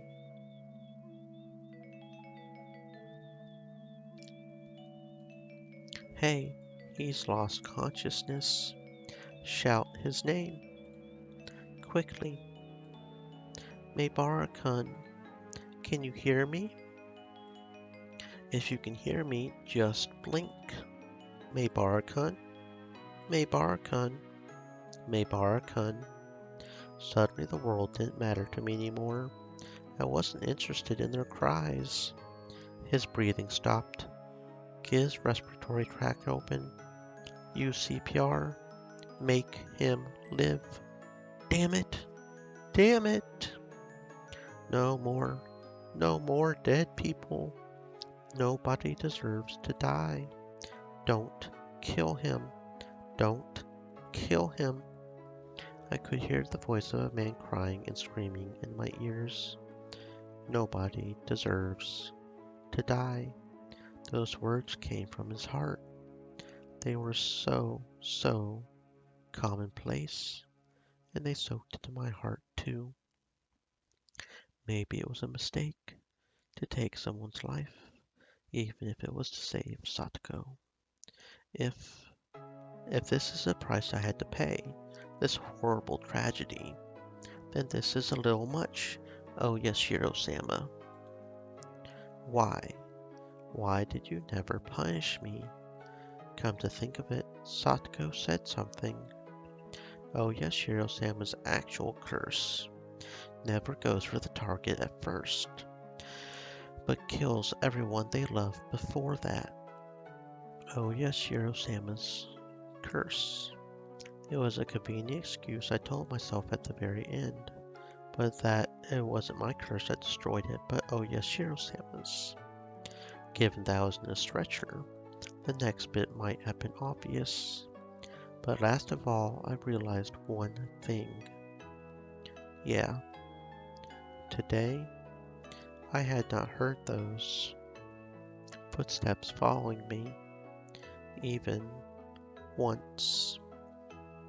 And now I was liberated. As the cries of the Higurashi I couldn't have been hearing filled my mind, their tearful ensemble was the only funeral march I had.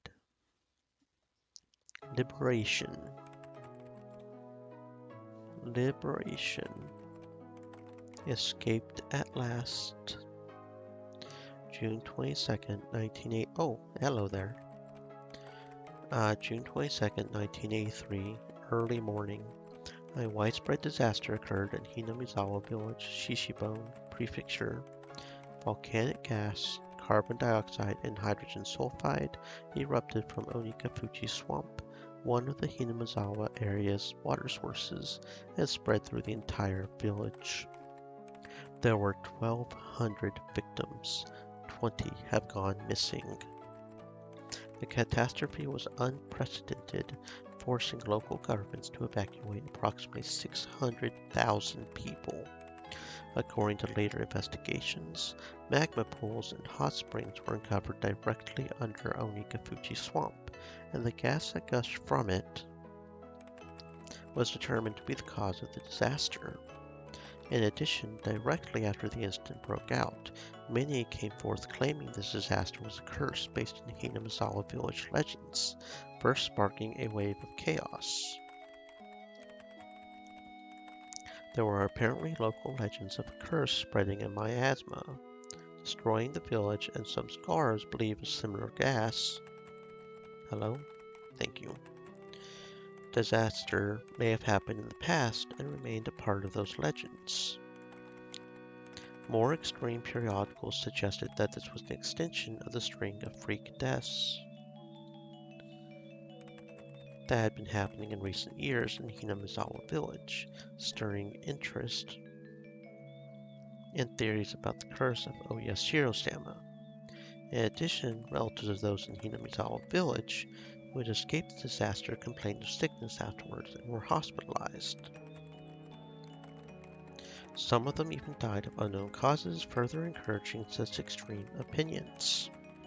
On top of that, several relatives professing to be possessed by Oyashiro-sama's curse committed suicide in strange ways, and the impact the disaster has had on the entire nation can no longer be ignored. Wild visions of terrible toxic gas sneaking around in the middle of the night, killing people, spilled across the country, causing a steady stream of people complaining of insomnia, difficulty breathing, headaches, dizziness. Some who identified themselves as being obsessed by it began doing odd things. Most of these were mistakenly attributed by the tabloid press. But afterwards, some even began to call the mental issues arising from the Hinamizawa tragedy the Hinamizawa syndrome. The Hinamizawa village region, the object of all kinds of rumors and speculation, is currently closed off, and even flying overhead is prohibited. The prohibition was, at one point, undone as a result of a decrease in the gas's density, but that autumn another gas burst was confirmed, leading to the area being cordoned off again. The word is that the area is sound asleep. all traces of its former life intact and left to rot. Only one survivor remains, Keiichi Maebara. At the time of rescue, he had some trouble breathing due to fluid buildup in his lungs, but as a result of life-saving procedures, he was kept alive. He is currently in General Hospital somewhere in the prefecture. The press have been asking for some time, but all interviews are being refused. What did he see in Hinamizawa? What happened between June 21st and 22nd in Hinamizawa village? Today he remains silent, unwilling to speak of it.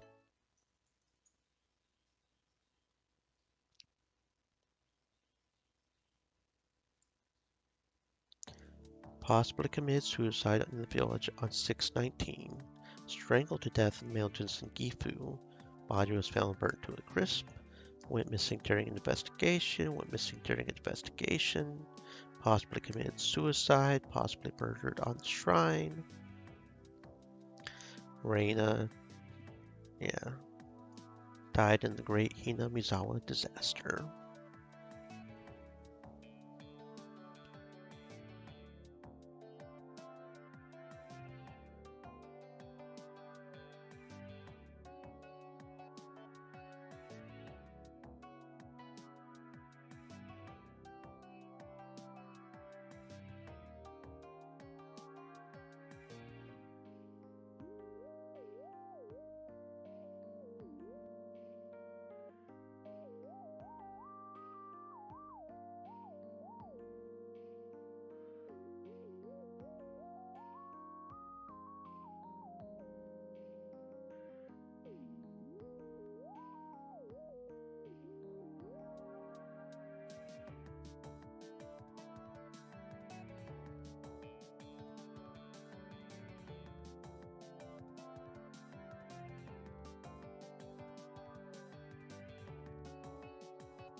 2003, late summer. An elderly couple living in Osaka Prefecture discovered a cassette tape while organizing the possessions of their son, who passed away 8 years ago. Their son went missing when his fishing boat capsized in '95. He was 47 at the time of his death. 8 years later, in 2003, they had begun to organize their son's remains in order to organize their minds, and came across the cassette tape in question.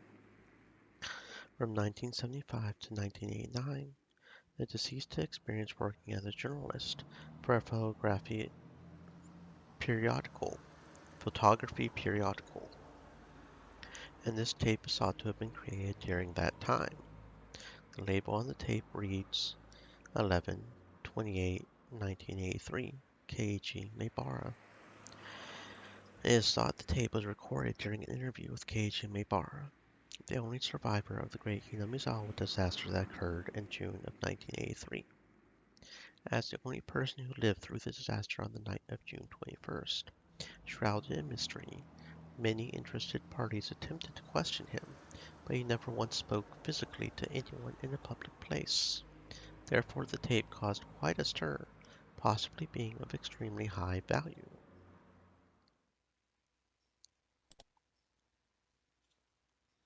It's really hard to talk about stuff when I know I'm being recorded. Please don't worry about it. Here, it won't be a problem if I do this, right? After this, the sound quality dramatically decreases. Did he cover the recording device with something? Then let's get started. Here's my first question. Keiji-kun, where were you the night of the great disaster? I had gone behind the shrine, then took a path through the woods for a while. There's a rope bridge there. A little while before you get into the mountains.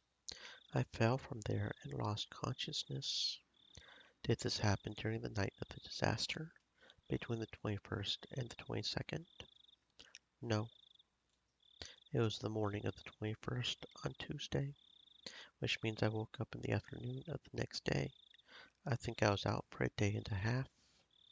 Why on earth were you there? I mean, I'm sure everyone wants to know, but the bridge you fell from that day, a weekday I might add, was quite far from both your house and the school, wasn't it? Speaking frankly, there are some who say you know of the great disaster beforehand, and fell from the rope bridge as you were trying to flee the village. This isn't a joke. Please don't so arbitrarily be so. I think it's a terrible thing to say, too. Please don't be offended. Anyway, about the rope bridge you fell from, it was right here on the map, right? The rope bridge beyond the back of the shrine and through the path in the woods. Probably. I never went over there, so I can't say for sure. I guess I just want to know why you were out somewhere you had never been before on a weekday morning. And then, well, about the riverbed you fell unconscious on. Have you heard the rumors about that being impossible? Impossible. That, that word. Again, again, again. For a little while, Keiichi Maebara muttered the word impossible several times. Why would it be impossible? You know how the volcanic gas originated in the Onikafuji swamp. Some scholars did some pretty delicate simulations and modeling and discovered something very interesting. The volcanic gas was heavier than the air, so it went along the ground, flowing into lower and lower places, kind of like what water does. And with Onikafuji Swamp as its source, they were able to test how much time it would take for the gas to erupt and spread across the whole village. So, well, that riverbed you were unconscious on, the gas, would have flowed down there. I don't really understand what you're getting at. In other words, if you were really passed out on that riverbed, you would have been in the middle of all the toxic gas that was spreading everywhere that night. That means there was no chance you could have been passed out there. Allow me to be a little more frank. I think that maybe you might be telling a lie. During the great disaster, you were hiding in a safe place, keeping an eye out for when the gas got thinner, then reappeared and were secured by the SDF. How about that? Is that right on the mark? For a short time, the journalist presses Keiichi Maebara further in a teasing way, but all that can be heard are heavy sighs. Even if that was the case, I wouldn't be surprised at this point. What do you mean you wouldn't be surprised? Was this recording really taken of Keiichi Maebara? Some harbor suspicions. You said it before, didn't you? That was impossible. Impossible things, and that Hinamizawa all the time. There are people who shouldn't be exist. Dead people end up alive. It's not really that unusual. Never thought I, of all people, would be asked to prove that I was still alive when I was supposed to have died. The journalist and Keiichi Maebara both laughed for a while. To verify its authenticity, I had others in the Maebara family check tapes with his voice in it. However, the sound was not clear, and much time had passed, so the relatives I checked with couldn't remember what he sounded like. I was unable to gain positive proof it was actually Keiichi Maebara's voice. Alright then, I'll change the subject. What do you think of the debate about whether this disaster was the curse, the 5th year of the serial freak death incidents in Hinamizawa? I don't think it was. I was the curse that year after all. What do you mean? What do I was just answering the question. Doubts also remain regarding the date 11/28 written on the tape. The curse will, you probably won't believe me when I tell you this. I was the one who caused it. I was the one who wished for the whole village to die, and it happened. What an exciting story. Exciting. I suppose you could call it that. After Maebara Keiichi's failed suicide attempt on a certain August day, 2 months after the disaster, he was diagnosed with a mental disorder and transported to a treatment faculty. I was the one who killed Takano-san, and Coach, and Oishi too. At the same time, I had some kind of divine power. Yes, I suppose it was like footsteps. Footsteps. Wait, what's that supposed to mean? You, have you never heard footsteps before? Tip tap, click click, coo coo coo. The faculty never allowed any news coverage, so it's extremely unlikely that tape from the media, dated after August 1983, would have had his voice on it. Today, when you're walking around, try stopping suddenly. Something interesting will happen. Anyway, if you hear an extra footstep, even though you had already stopped walking, you had better be careful, you know. Yes, I'll be careful, is what I'm saying. Really that funny to you? However, the reporter had been criticized for his forceful methods of collecting data when he was active, so there is still a possibility that broke into the faculty and forced Keiichi Maebara to talk. You've been doing nothing but laughing in my face this whole time. You're just like Coach. You pretend to sympathize with me, to listen to what I have to say, but your eyes are telling me you think I'm a lunatic. That's not true. No, I can tell. Your eyes are the same as Coach's. Is this truly Keiichi Maebara's voice? The authenticity of this recording is still wrapped in mystery. I never heard footsteps again after that day, so I don't think I have that terrible power anymore. Perhaps, right here, right now, I'll wish for you to die. I'll wish for your death for saying all these unpleasant things. Yes, this time, why don't I decide how you die? Takano-san was burned to death, so let's go with the opposite, with water. I hope you drown and die. How's that? 15 years after this tape was created, the reporter, just as Keiichi Maebara had predicted, died in an accident out on the sea. If I'm in top form like I was then, you would die before tomorrow morning for sure. Now then, I wonder how many days it will take you to drown. You had better be careful, you know.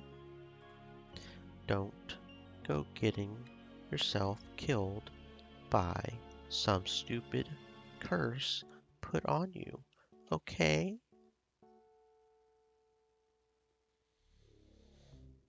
The recording ends in the middle of Keiichi Maebara's laughter. And Keiichi Maebara, late on the night of 11/30/83, 2 days after the interview, died from a high fever. Records of the strange words kept giving after pressing the call button the day before he died.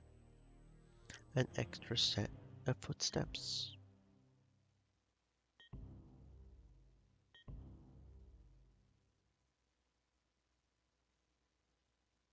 An extra set of footsteps. Oh, hell no, come on now. The hell is that? The hell was that?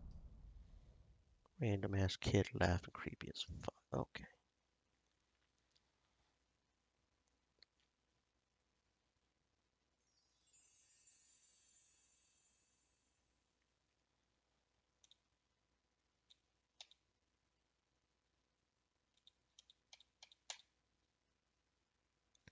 The Great Hinamizawa Disaster.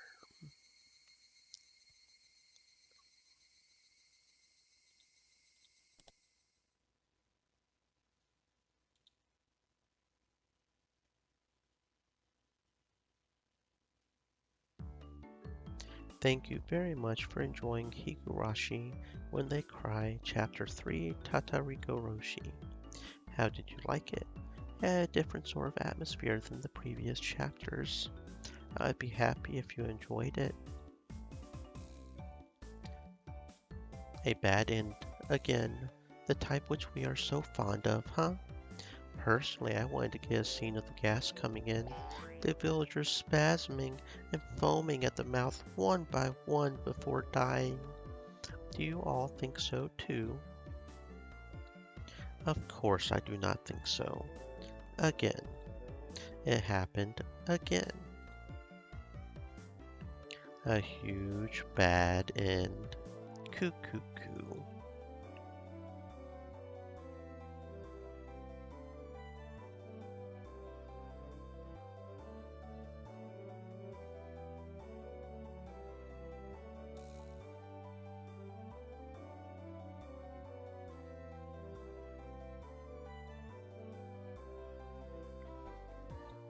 Mi-chan, you sure seem happy about the bad end.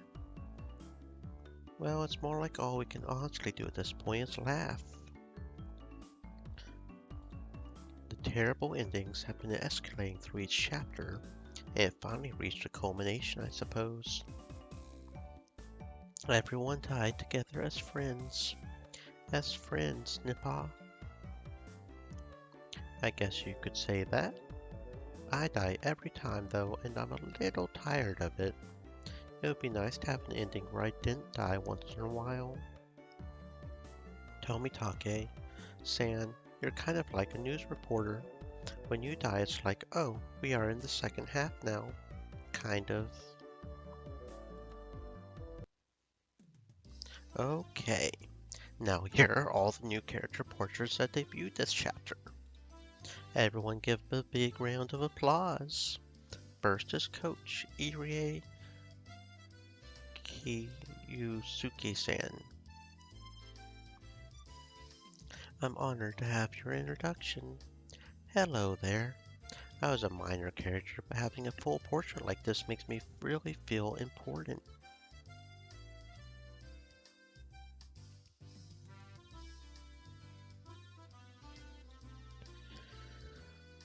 It's true.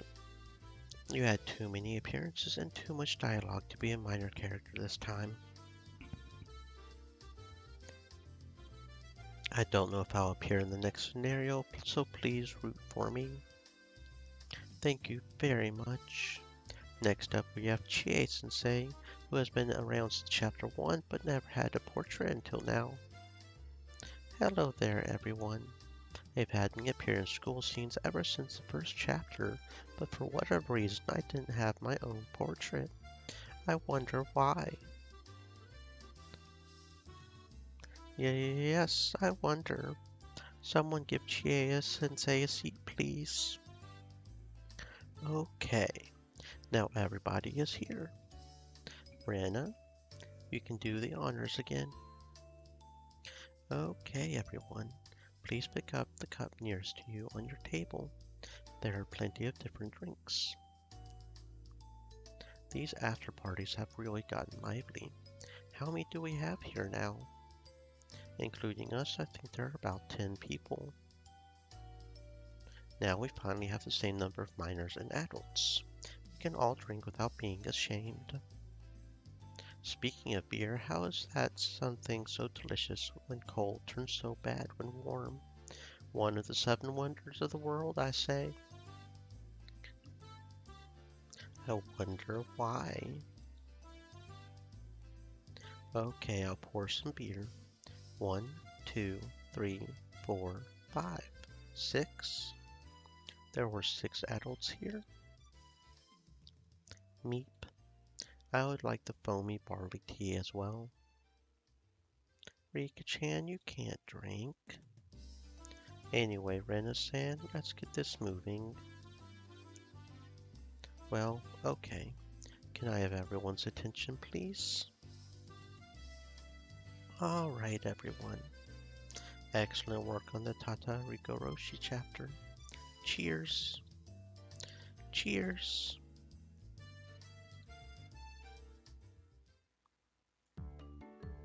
Okay then. Let's get down to our traditional plot discussion.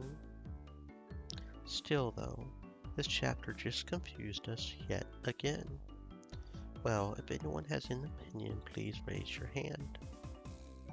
Everyone's being so discreet. No hands. Then why don't I break the ice? Oh, excuse me, could you change the music, please? To something a little more mysterious? Yeah, that's good. The mood has been set. Alright, Takano-san, take it away. I think that just by poring over the Tatarigoroshi story, the mystery won't be revealed. I know what you mean. Obviously, that's how the stories have been set up. Was there something like that in particular? I don't know if I'm right, but in Onikakushi, when Meibara-kun was eating at the restaurant with Oishi-san, Sonozaki-san found out and it was a little mysterious, right? It was certainly mysterious just in Onikakushi, but after reading Watanagashi, a few things made a lot of sense. When I mentioned the restaurant with cute uniforms during the story, it must have been Angel Mort, and Angel Mort is owned by the Sonozaki family, so someone who knew Kei-chan was there too, and told me. It actually makes a good amount of sense, right? That's what we mean. There are subtle differences in the Higurashi stories, but I think there's three facets that are the same for each. The character settings, for example. It was scary in Onikakushi, but that wasn't only because it was Onikakushi. It was because my character was the exact same in all three stories. Is that it? I agree with the characters being exactly the same. The most extreme case being me dying in the same way in the same place every time. No matter which story it is, you always die on the same day. There's a scene where during Watanagashi, Takano-san and Tomitake-san sneak into the ritual implement storehouse. The same scene may have still happened in other stories, even though it wasn't portrayed. I think it still happened, save for a few events, the weather the day of the festival, what we did in the club, and Satoko's uncle coming home. It's almost all the same. Which means we have a bunch more questions.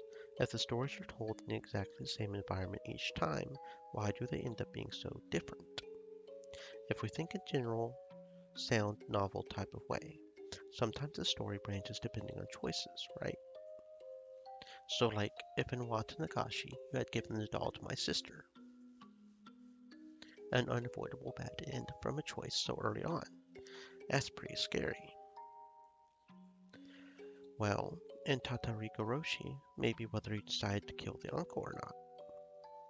I think it was way before that. I think it branched back when the uncle's lover disappeared because of some trouble and he returned to Hinamizawa. Then what was the first branch in Onikakushi? I think it was when I appeared and started talking about serial freak death incidents related to Oyashiro-sama's curse. You know, I just thought of something. If Keiichi-san gave the doll to Mion-san, and if Oishi-san and my uncle hadn't appeared, would we not have spent our time in peace without anything happening? I see. Satoko's gone right to the point. You're right. You can say that again. Then maybe we should pray Oishi-san and her uncle don't show up in this dark story, and then if we can prevent Sonozaki-san from getting in a bad mood, everyone will be happy. Big sis, you're needed for the bad ending. Be careful, everyone. If you make my sister mad, you're sure to get a bad end. What are you saying? Shion, next time I'll pound nails into you without mercy. Bang, bang. Just you wait. We can't solve any of the mysteries thus far, but we seem to have put together a plan for how to get the story to end happily. I wonder if that would really make us happy. Oishi-san and Teppei Hojo, San don't show up. Mion San gets it all. Is that all we have to make sure of? You're right. We're all forgetting the most important thing. Remember the Great Hinamizawa disaster? You cannot prevent natural disasters. Should we have everyone in the village put on gas masks and move away? It's probably Oyashiro-sama's curse, so we need to make sure not to make Oyashiro-sama angry. This is getting a little tricky. We mustn't anger Oyashiro-sama, And what should we do to prevent that? The dam project itself is probably out of the question. Maybe if there was never a dam project in the first place. That would be hard. If it didn't happen, we would need a ritual to quell Oyashiro-sama's anger. Sinking a sacrifice into the Onigafuji swamp. A ritual sacrifice. Sacrifice? Who do we need sacrifice? Come on, use your head. Someone who dies no matter what happens. If he's going to die anyway, then we may as well have it help out Hinamizawa. When you say dies no matter what, you're talking about me, aren't you? I knew all along. I knew you had some very important role in this story, Jiro-san. We'll get you to play your part. And with that, we have a blueprint for getting a nice, happy, good ending, don't we? Let's give it a try since we have time. Everyone involved, come over here. First, we stop Uncle Hojo, whose lover ran out on him from returning to Hinamizawa. Hiya, my name's Uncle Hojo. He has no portrait, so I'm standing in. I'm so lonely and blue because my lover ran away. Time to go back to Hinamizawa, lock up Satoko-chan, and raise her into a maidservant. Why don't I take my motorbike back? I'll just put in the key and... kaboom. Judgment. To ashes and dust shall you return. Says Satoko-chan, don't you think there's a little too much gunpowder? I hope Coach is alright. Next we stop Oishi from showing up. Me this time? My name's Kurado Oishi. A hot, good-looking middle-aged man who likes the blues singers.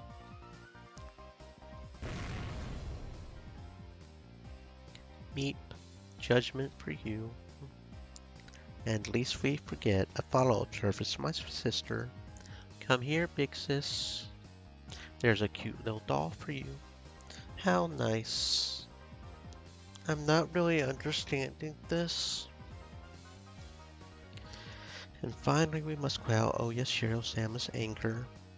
Then, will our last actor please come up? Tie him fast, wrap him up, and hang him. He'll sink for 3 days, right? I'm not that patient. Let's just get it over with. And with that, the case has been closed. The end.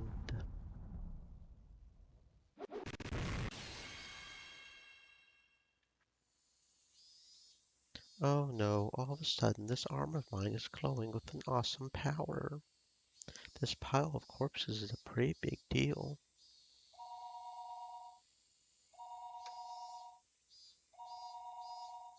It's the phone. Hello? Okay, Ichi-kun. Thanks for all your work. Looks like you're all having a roaring old time, and yet here I am busy with reading the scenario for the next story. Whatever. I'm in a good mood today, so I'll let you off without any teasing. Is she on there? Can you put her on? What? You're going to announce it here? I wanted to keep a secret for a while longer, but okay. A secret between Shion-san and Keiichi-san? What do you mean? Nobody told me about this. Nobody. Okay, Kei-chan, let's say it at the same time. 1, 2, 3. The main character of the next story will be Shion Sonozaki. That wasn't really a secret. Wait, what? Wait, no, it shouldn't be Shion, should it? No, wait, what? It should be Rika-chan, right? Right? Yes, so that's that. The one topping the popularity charts since her first appearance. The late appearing younger sister of twins has been the pattern of things ever since the days of TH. I have no idea what that means, and it doesn't matter. Anyway, I've been fired from my main character post for once. If the rumors are right, I might even get a portrait finally. Well, portraits of K-Chan would be a big waste of disk space. If it couldn't fit on one disk, there's a pretty high chance he would be the first one dropped. Are you okay with this, Shion? The main character always meets some terrible fate in the end. Well, until now, but that doesn't necessarily mean it'll happen next time. With Tatarigoroshi, we're already at the third game in the Higurashi When They Cry series. This first half presented a lot of strange and exciting mysteries, but starting next time, the mysteries will start to be solved in the second half, marking the start of the investigation arc.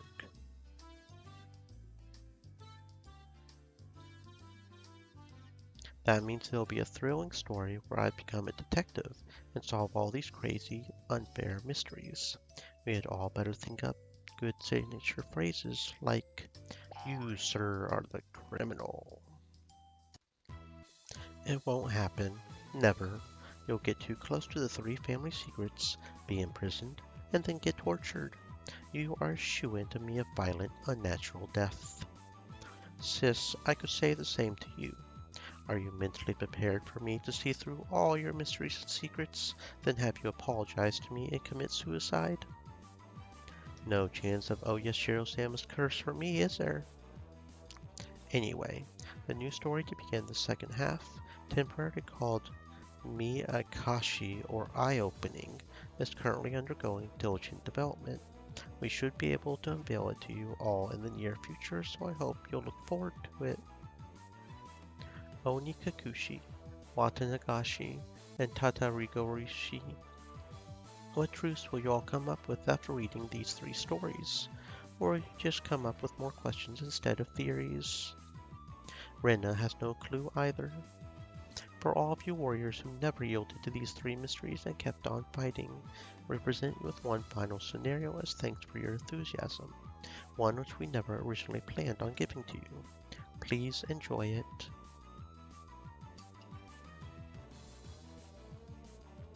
And that's the end of the after credit scene, I guess. Okay.